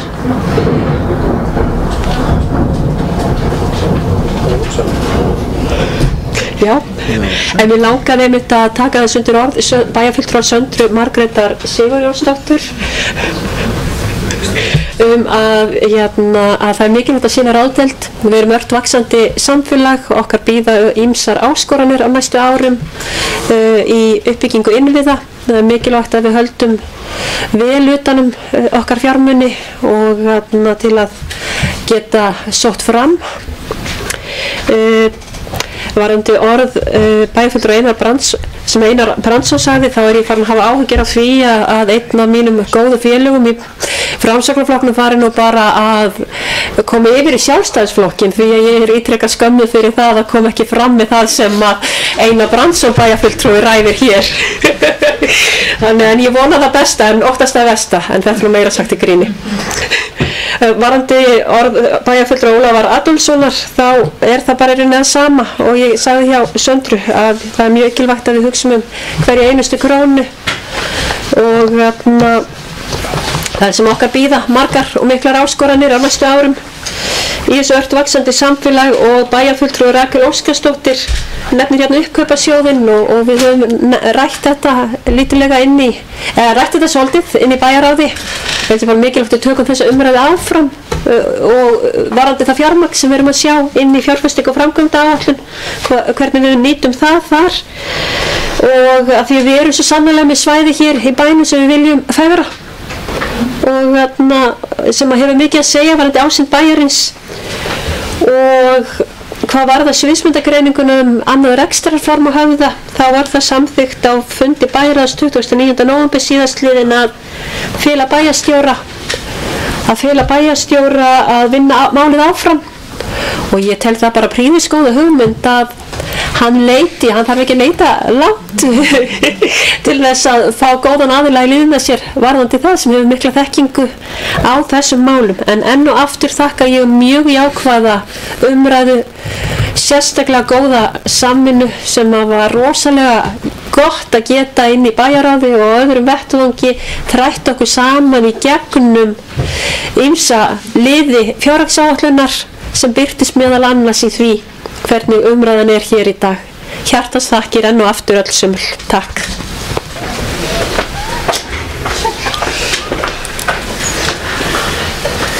Takk fyrir bæjarfulltrúi Elsa Lára Arnardóttir. Ég ætla aðeins að fá að kveða með hljós aftur og bregðast aðeins við því að það er nú aðeins verið að senda mér tónin í bókum bæjarfulltrúa Sjálfstæðisflokksins, það fer ekkert fram hjá mér og það er alveg rétt að bæjarfulltrúa Samfylkingarinnar höfðu uppi varnaðarorð við umræðum fjárhagsáætlun fyrir ári síðan og enda lofaði þáverandi meirihluti miklu framkvæmdum og margt að setja af stað. Eins og ég hef líka sagt hér í umræðu þá voru þetta góð verkefni og þótt að við sem þá vorum bæjarfulltrúar Samfylkingarinnar höfum haft þarna uppi varnaðarorð við afgreiðslu fjárhagsáætlunar, þá studdum við þessi verkefni flest og framgang þeirra hvers fyrir sig. En mér finnst líka ágætt að við séum minnum þess að þarna var stutt til kosninga og fyrir meirihluti var þarna að taka ákvarðanir fyrir hönd næstu bæjarstjórnar, núverandi bæjarstjórnar. En það hefur komið á daginn að framkvæmdafé bæjarins fyrir næsta ár að það var í raun og veru meira og minna búið að ráðstafa því áður en þessi bæjarstjórn hér tók við. Það er bara þannig. það ekkert út á verkefnin að setja sem að fjármunir að fara í, en þetta voru ákvarðanir fyrir bæjarstjórnar að fara í þessu verkefni, og það eru alveg verkefni sem að við hefðum viljað horfa til en höfðum bara raun ekki möguleika á. En eitt kjörtímabil er lengra en 1 ár, við sjáum bara hverju vindur fram. Ég ætla hvorki að lofa neinu nýja hóta neinu, við bara sjáum til. En það sést allavega á þessu varnaðarorðum okkar fyrir ári síðan að bæjarfulltrúar Samfylkingarinnar og bæjarfulltrúar núverandi meirihluta, þá líka, að við erum varfærin, við viljum hafa fast land undir fótum, hvað fjárhag Akraneskautsstaða varðar, við berum mikla ábyrgð og við tökum eitthvað óþarfa sénsa.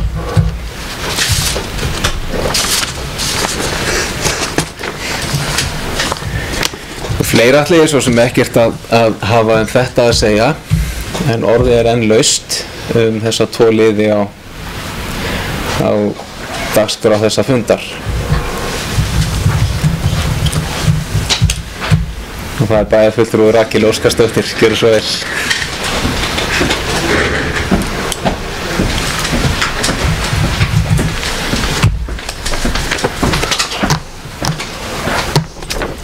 Forseti, ágæti bæjarfulltrúar, gestur í sal og þeir sem að hlýða á okkur öðrum miðlum.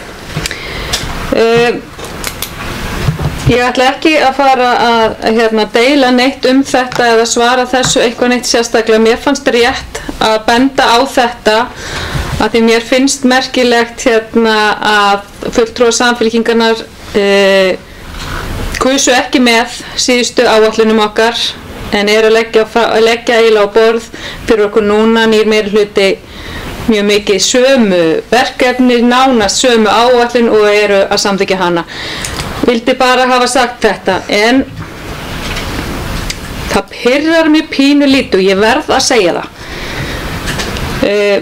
Það varðar fundarsköp hér í sal að forseti tali pólitískt úr sínu sæti, að hann taki ekki skiptingu og komi við púltið, að því forsetinn er forseti allra og það er óeðlilegt að standa við stól forseta og nefna það sem að hér hefur komið fram.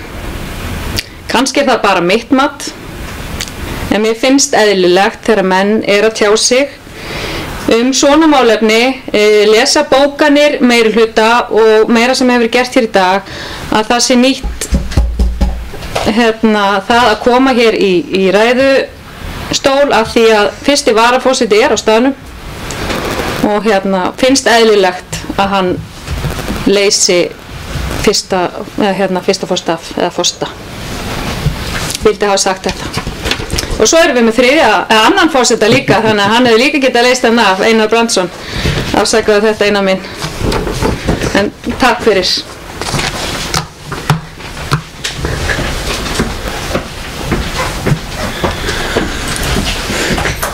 Takk fyrir, bæjarfulltrúi Rakel Óskarsdóttir. Forseti tekur ábendingunni til sín og þakkar fyrir hana og við reynum að vanda okkur við þetta framvegis. Takk. Það eru fleiri sem óska eftir að taka til máls varðandi liði 1 og 2 á dagskrá þessa fundar. Svo er ekki. Og þá förum við í atkvæðagreiðslu og forseti leggur til að sá háttur sé hafður á að við byrjum á tillögum undir öðrum lið. Tillögurnar eru 10 talsins utan sjálfra tillögurnar sem varðar samþykkt fjárhagsáætlunarinnar sjálfrar. En forseti leggur til að við byrjum á að greiða atkvæði þessar 10 tillögur eða ræða þær ef svo ber undir. Förum svo í afgreiðslu á lið 1 sem er fjárfestinga- og framkvæmdaáætlun og ljúkum svo afgreiðslu á lið 2 með því að bera hér upp fjárhagsáætlun 2019. Hafa fundamenn athugasemdir þetta fyrirkomulag? Svo er ekki og þá les forseti upp tillögurnar 10 allar í röð, opnar á athugasemdir umræður eftir lesturinn á þeim öllum ef einhverjar athugasemdir eru, eða ef bæjarfulltrúar vilja greiða atkvæði sérstaklega einhverjar þessara tillagna, þá komið þeir því á framfæri eftir að þær hafa allar verið lesnar upp. Og hér eru bornar upp eftirfarandi tillögur. Álagning gjalda 2019. Bæjarstjórn Akraneskaupstaðar samþykkir að eftirfarandi forsendur verið lagðar til grundvallar álagningu útsvars, fasteignagjalda og lóðarleigu á árinu 2019. A. Álagt útsvar verið 14,52% vegna launa ársins 2019. B. Álagningaprósentur vegna fasteignaskatts breytast frá fyrra ári 2018 til lækkunar og verða eftirfarandi á árinu 2019. 1. 0,2865% af álagningastofni íbúðarhúsa ásamt lóðarleiguréttindum, erfðafestu, landa og jarðeigna samkvæmt A-lið 3. grein laga nr. 4 frá 1995 tekjustofna sveitarfélaga. Álagningaprósentan lækkuð 7,581%, samanborið við árið 2018 var 0,31%. 2. 1,32% af öllum fasteignum samkvæmt B-lið 3. greinar laga nr. 4 1995 tekjustofna sveitarfélaga. Álagningaprósentan er lögbundin og er óbreytt á milli árna 2018 og 2019. 3.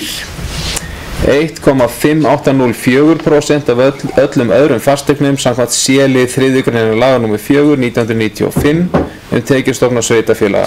Álagningaprósentan lækkuð 2,444%, samanborið við árið 2018 var 1,62%. C.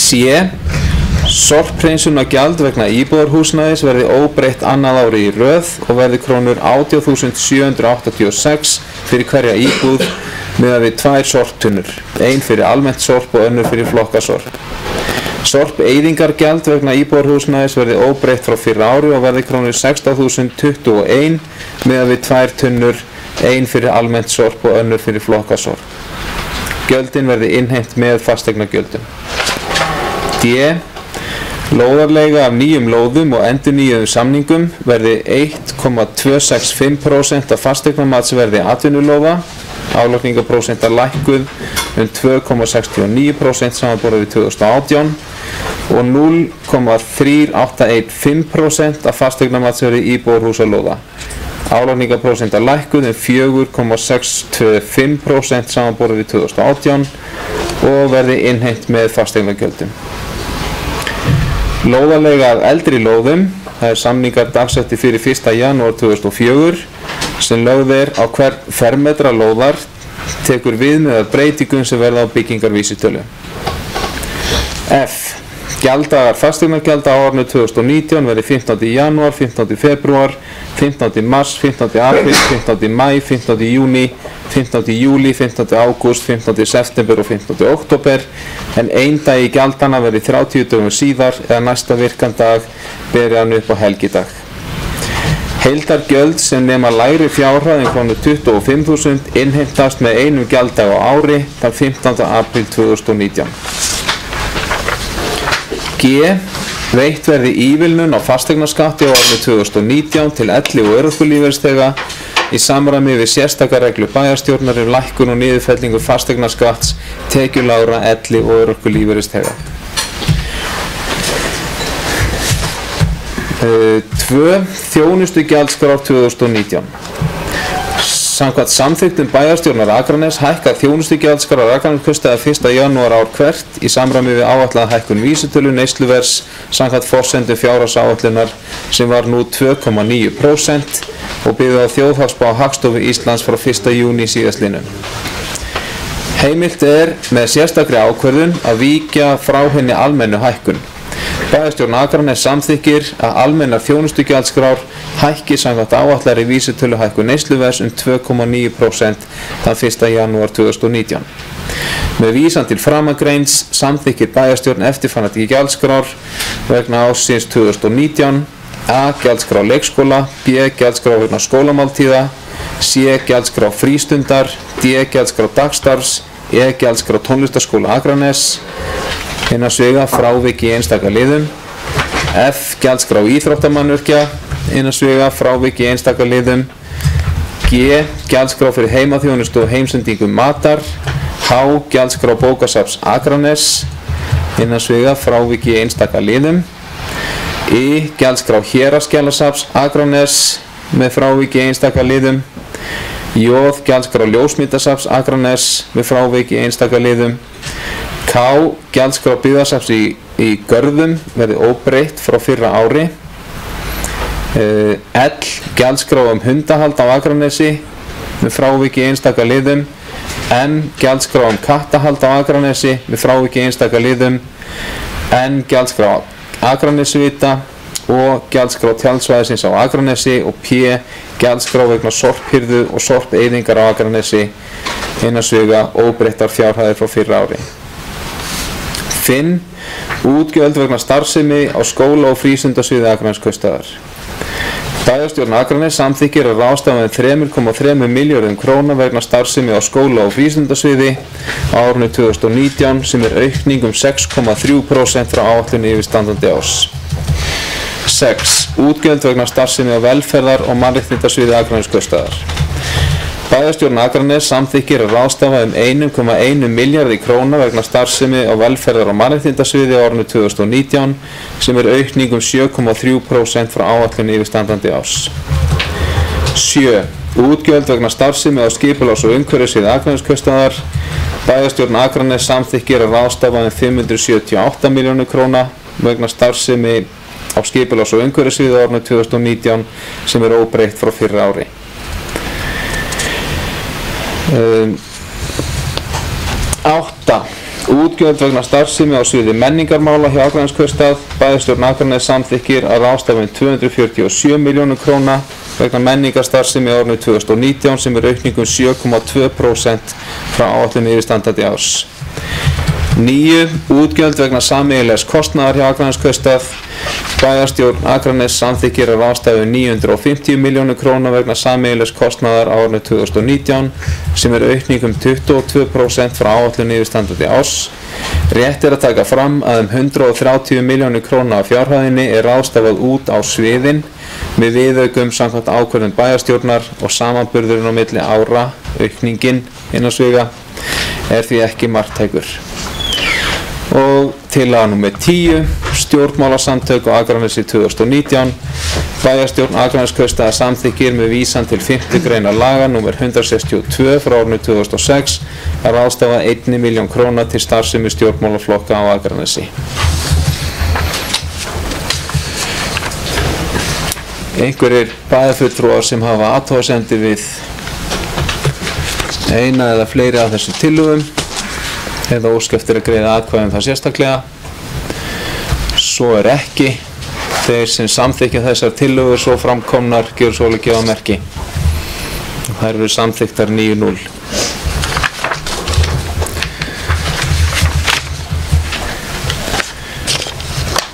Þá förum við aftur á blaðsíðu 1 og afgreiðum fyrsta lið, fjárfestinga og framkvæmdaáætlun 2019 til 2022. Það sem hér lagt fram til samþykktar eftirfarandi. Bæjarstjórn samþykkir fjárfestinga og framkvæmdaáætlun vegna ársins 2019 og vegna tímabilsins 2020 til og með 2022. Fjárfestinga og framkvæmdaáætlunin gerir ráð fyrir 1.121 milljón, ég ætla að byrja aftur, 1.121.848.890 krónum í fjárfestingu og krónum 132 milljónum í gjaldfærðar framkvæmdir á árinu 2019. Heildar fjárhæð fjárfesta og framkvæmdaáætlunar á tímabilinu 2020 til og með 2022 krónur 1.864.996.962. Þeir sem samþykkja fjárfestingu og framkvæmdaáætlun gjöra svo að gefa merki. Hún samþykkt 9-0. Og þá förum við aftur í lið 2. Það þá komið að sjálfri fjárhagsáætluninni. Eftirfarandi ber forseti upp til samþykktar. Bæjarstjórn Akraneskaupstaðar samþykkir fjárhagsáætlun 2019 og 3 ára áætlun 2020 til 2022 ásamt tillögum. Fjárhagsáætlun 2019 gerir ráð fyrir jákvæðri rekstrarafkomu samstæðu A og B hluta Akraneskaupstaðar að fjárhæðum 424 milljónum króna og að handbært fé í árslok verði 1,4 milljarðar króna. Þeir sem samþykkja fjárhagsáætlun svo framlagða gjörsölugjafmerki. Og hún samþykkt 9-0.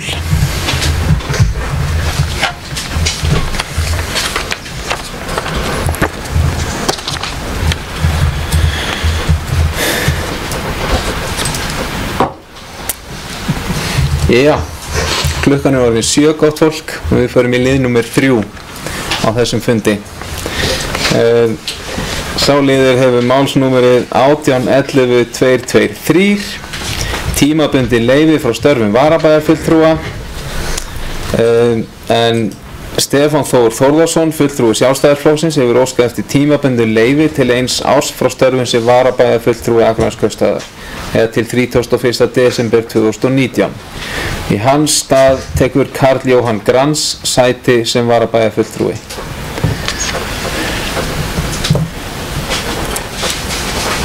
Er það kannski Grens? Bið Karl Jóhann afsökunar hér með ef hann að hlusta. Eitthvað sem að vil taka til málsvarandi þennan lið. Bæjarfulltrúi Rakel Óskarsdóttir, gjörðu svo vel.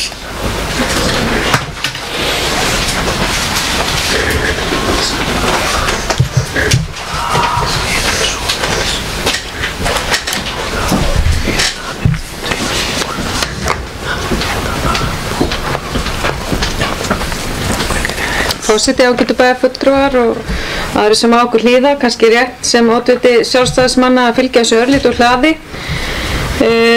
Ástæða þess að Stefán Þór Þórðarsson biður tímabundið leyfi er að hann hyggst flytja erlendis tímabundið til þess að fylgja eftir efnilegum syni sínum í knattspyrnu þar sem að hann ætlar að fara gerast atvinnumaður, þannig að það er bara frábært að foreldrar geta fylgt börnunum svona eftir og ég ætla þá bara að bjóða Karli Jóhanni Grens óskonum hvað ég segja fór ég alveg út af leiðinu. Velfarnaðar. Já, velfarnaðar í starfi sem varabæjarfulltrúi og hann er mjög reyndur í þessu fagi og er búinn að starfa innan raða sjálfstæðismanna í mörg ár, bæði suður með sjó og í höfuðborginni, þannig að við fáum einn reynslubolta inn til okkar, þannig að ég hlakka til að hann mæti hér á fundi með okkur. Takk.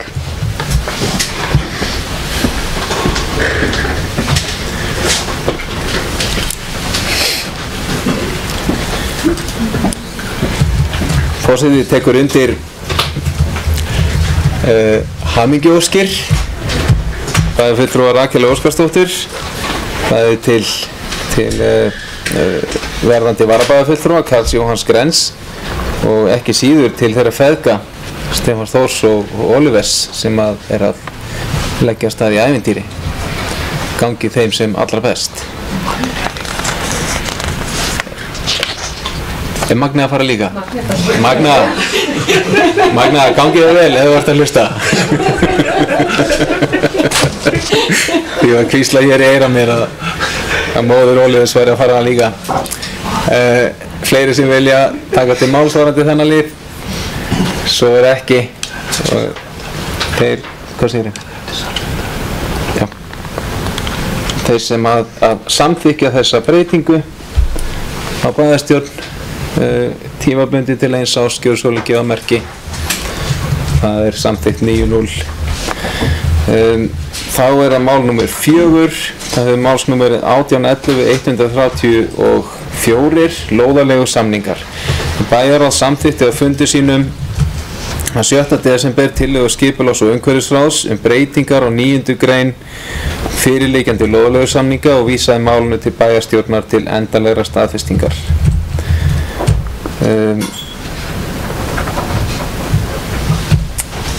Breytingarna taka sem sagt bæði til nýrra lóðaleigusamninga og endurnýjaðra lóðaleigusamninga að loknu leigutíma. Samningarnir fela þó í sér almenna reglu 50 ára leigutíma og komið til þess að Akraneskaupstaður þurfi að leysa til sín lóð vegna breytinga á skipulagi eða almenningsþörf krefji lóðar hafa hverju sinni tryggt sannvirði fyrir hús og mannvirki sem á lóðinni standa. Og orðið laust þennan fundalið.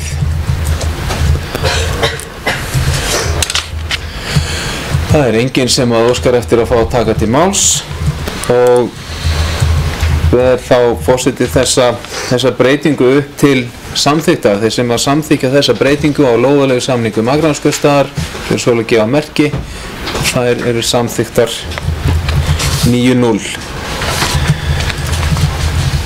Þá erum við komin að máli númer 5 á dagskrá sem að bætt var hér inn með afbrigðum og orðið rétt í fundargátt. Það hefur málsnúmerið 1809059 aðalskipulag Grenjar breyting. En á fundi skipulags- og umhverfisráðs sem haldinn var þann 10. desember síðastliðinn var lögð fram tillaga að breytingu á aðalskipulagi Akranes 2005-2017 vegna breytinga á svæði Grenja H3 hafnarsvæði. Breytingin felst í nánari skilgreiningu þeirra starfsemi sem heimil verður á hafnarsvæði H3. Engin breyting er gerð á skipulagsuppdrætti. Tillagan er unnin af teiknistofu arkitekta Gylfi Guðjónsson og félagar EHF dagsett 19. nóvember 2018. Skipulagslýsing var auglýst 4. október með fresti til að skila inn ábendingum til 25. október 2018.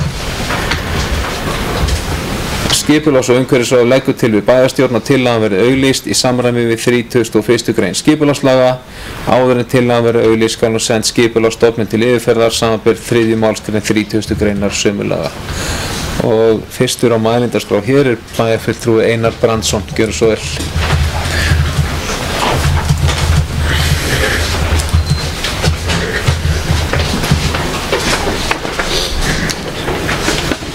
Forseti ágætu bæjarfulltrúar og aðrir sem á hlýða, samkvæmt með tilvísun í 16. grein bæjarmálasamþykktarinnar okkar að þá tel ég mig vanhæfan í þessu máli nr. 5 og líka nr. 6, þannig að ég mun víkja fundi meðan að þessi mál 2 verða rædd. Takk fyrir.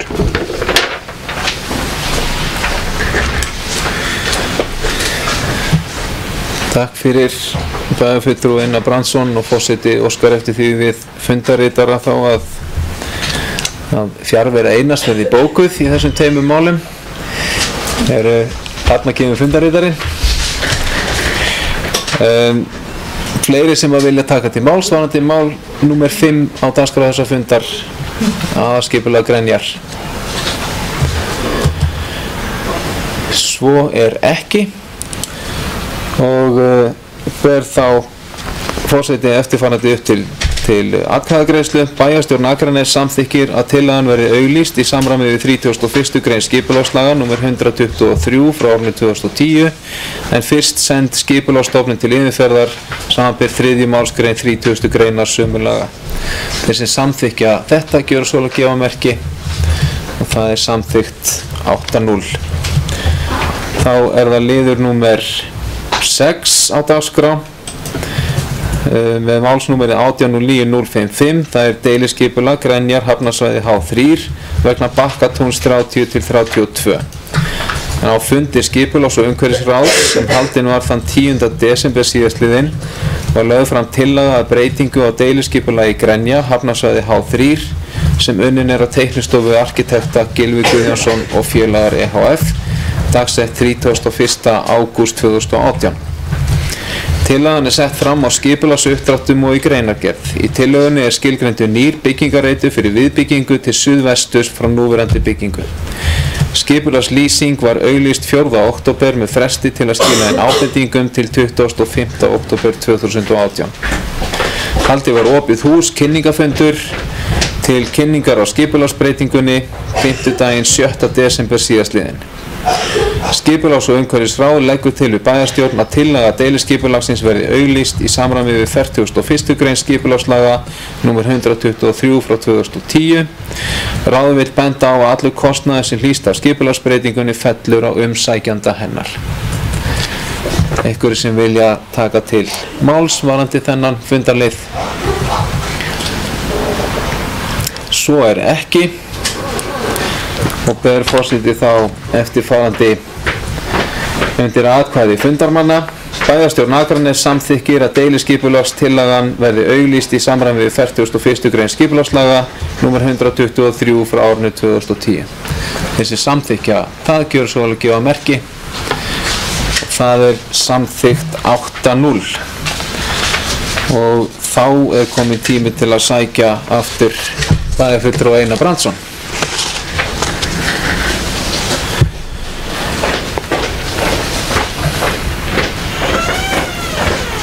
Við erum þá komin að 7. lið á dagskrá þessa bæjarstjórnarfundar. Hann hefur málsnúmerið 1809-183 aðalskipulag Flóahverfi breyting. En á fundi skipulags- og umhverfisráðs sem haldinn var þann 10. desember síðastliðinn var lögð fram tillaga að breytingu á aðalskipulagi Akraness 2005-2017 vegna breytinga á Flóahverfi A11. Breytingin felst meðal annars í að landnotkunarreitur A11 er stækkaður til suðausturs 3,5 hektara. Tillagan er unnin af Teiknistofu arkitekta Gylfi Guðjónsson og félagar EHF dagsett 12. desember 2018. Skipulagslýsing var auglýst 17. október með fresti til að skila inn ábendingum til 8. nóvember 2018. Haldið var opið hús kynningafundur til kynningar á skipulagsbreytingunni fimmtudaginn 7. desember síðastliðinn. Skipulags- og umhverfisráð leggur til við bæjarstjórn að tillagan verði auglýst í samræmi við 31. grein skipulagslaga. Áður en tillaga verður auglýst skal hún send skipulagsstofnun til yfirferðar samanber 3. málsgrein 30. greinar sömu laga. Og orðið er laust þennan fundarlið og það er enginn sem kveður sér hljóðs og ber þá forseti eftirfarandi undir atkvæði. Bæjarfulltrúa, bæjarstjórn Akraness samþykkir að tillagan verði auglýst í samræmi við 31. grein skipulagslaga nr. 123/2010 en fyrst send skipulagsstofnun til yfirferðar samanber 3. málsgrein 30. greinar sömu laga. Þessi samþykkja, þessa afgreiðslu gjör svolítið gefa merki og hún er samþykkt 9-0. Þá er það 8. fundarliður með málsnúmerið 1807-128, það er deiliskipulag Flóahverfi endurskoðun. En á fundi skipulags- og umhverfisráðs sem haldinn var þann 10. desember síðastliðinn var lögð fram tillaga að breytingu á deiliskipulagi Flóahverfi sem unnin er af Teiknistofu arkitekta Gylfi Guðjónsson og félagar EHF dags 19. nóvember 2018. Tillagan er sett fram á skipulagsuppdráttum og í greinargerð. Í tillögunni er hverfið stækkað til suðausturs 34.900 fermetra, gatnakerfið nýtt betur, lóðir eru minnkaðar og sett inn ákvæði mögulega sameiningu lóða. Skipulagslýsing var auglýst 17. október með fresti til að skila inn ábendingum til 8. nóvember 2018. Haldið var opið hús kynningafundur til kynningar og skipulagsbreytingunni fimmtudaginn 7. desember síðastliðinn.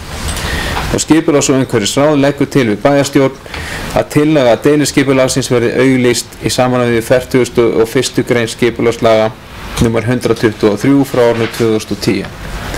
Og orðið er laust varðandi þennan fundarlið. Það er enginn sem grípur það og ber þá forseti eftirfarandi undir atkvæði bæjarfulltrúa. Bæjarstjórn Akraness samþykkir að deiliskipulagstillagan verði auglýst í samræmi við 41. grein skipulagslaga nr. 123/2010. Þessi samþykkja þetta gjör svo gefa merki. Það er samþykkt 9-0. Og við erum áfram í skipulagi, við erum komin að 9. fundarlið. Málsnúmerið 1809-184 aðalskipulagsmiðjuvellir breyting. Á fundi skipulags- og umhverfisráðs sem haldinn var þann 10. desember síðastliðinn var lögð fram tillaga að breytingu á aðalskipulagi Akraness 2005-2017 vegna breytinga á smiðjuvöllum. Breytingin felst meðal annars í að landnotkunarreitir A9 og A10 eru sameinaðir reit A8 og skipulagsákvæðum breytt þannig að þar verði gert ráð fyrir blandaðri landnotkun. Svæði I6 fyrir aðveitistöð rafveitu er fært til austurs í samræmi við orðin hlut. Svæði VAF9 er leiðrétt til samræmis við rétta afmörkun lóðar. Engin breyting er á skilmálum. Tillagan er unnin af teiknistofu arkitekta Gylfi Guðjónsson og félagar EHF dagsett 7. desember 2018. Skipulagslýsing var auglýst 17. október með fresti til að skila inn ábendingum til 8. nóvember 2018. Haldið var opið hús, kynningafundur til kynningar og skipulagsbreytingunni 5. daginn 7. desember síðastliðinn. Og skipulags- og umhverfisráð leggur til við bæjarstjórn að tillagan verði auglýst í samræmi við 31. grein skipulagslaga. Áður en tillagan verður auglýst skal nú send skipulagsstofnun til yfirferðar samanber 3. málsgrein 30. greinar sömu laga. Og orðið er laust þessa tillögu. Það er enginn sem óskar eftir að taka til máls og er þá eftirfarandi borið upp til atkvæðagreiðslu. Bæjarstjórn Akraness samþykkir að tillagan verði auglýst í samræmi við 31. grein skipulagslaga nr. 123 frá árinu 2010 en fyrst send skipulagsstofnun til yfirferðar samanber 3. málsgrein 30. greinar sömu laga. Þessi samþykkja þetta gjör svo að gefa merki og það er samþykkt 9-0. Þá erum við komin að 10. lið á þessum fundi. Það hefur málsnúmerið 18.05.071 deiliskipulag smiðjuvallasvæðis en á fundi skipulags- og umhverfisráðs sem haldinn var þann 10. desember næstkomandi var lögð fram tillaga að breytingu á deiliskipulagi smiðjuvalla sem unnin er af arkitektum dagsett 27. nóvember 2018. Tillagan er sett fram á skipulagsuppdráttum og í greinargerð. Í tillögunni felst að lóðum við smiðjuvelli 12-22 eru sameinaðar í eina lóð. Á svæðinu verði athafnalóðir fyrir léttan iðnað, þjónustu og skrifstofur. Skipulagslýsing var auglýst 17. október með fresti til að skila inn ábendingum til 8. nóvember 2018. Haldið var opið hús, kynningafundur til kynningar á skipulagsbreytingunni 5. daginn 7. desember síðastliðinn. Skipulags- og umhverfisráð leggur til við bæjarstjórn að tillaga deiliskipulagsins verði auglýst í samræmi við 41. grein skipulagslaga nr. 123 frá árinu 2010. Ráðið vill benda á að allur kostnaður sem hlýst af skipulagsbreytingunni fellur á umsækjanda hennar. Eitthvað sem vill taka til máls varðandi þennan fundalið, það er bæjarfulltrúi Einar Brandsson. Gjör svo vel.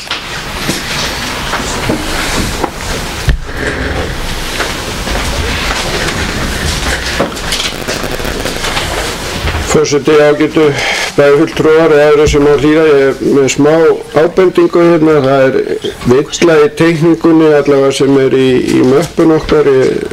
Þau raka augun í þetta, ég ná ekki að skoða þetta í tölvunni. En það eru 2 húshlutar í teikningunni, númerið með 5, þannig að annar af þeim ætti sennilega vera númer 4 sem eru skrifstofur. Eða hvort eru, jú, þetta hlýtur eiginlega vera þannig, bara að það sé fylgi með að ef að þetta er, þetta sé rétt skilja á mér, að það eru númeraðir húshlutar 1 upp í 8 og númer 5 kemur 2 fyrir. Takk fyrir.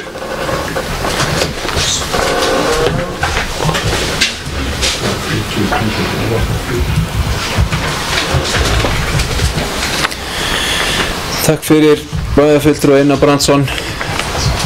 Þetta verður tekið til athugunar, sé ég. Fleiri sem óska eftir að taka til máls varðandi þennan lið. Svo er ekki. Það er þá eftirfarandi borið undir atkvæði fundarmanna. Bæjarstjórn Akraness samþykkir að deiliskipulagstillagan verði auglýst í samræmi við 41. grein skipulagslaga nr. 123 frá árinu 2010. Þessi samþykkja þetta gjör svo að gefa merki og það er samþykkt 9-0. Þá erum við komin að máli nr. 11 á dagskrá þessa fundar. og það mun vera málsnúmerið 1812067, fjármögnun samgöngubóta og mannauður Spalar EHF, og forseti óskar eftir að við gerum örstutt fundarhlé núna áður en við göngum til umræðu og afgreiðslu á þessu máli. Örstutt.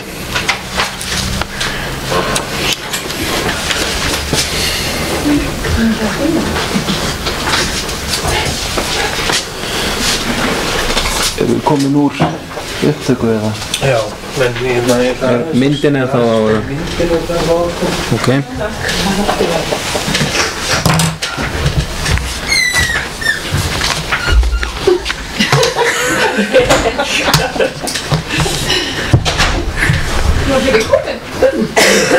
Hvað segið þið? Var þetta komið? Já, ég gerði það á Jú, það væri langt best.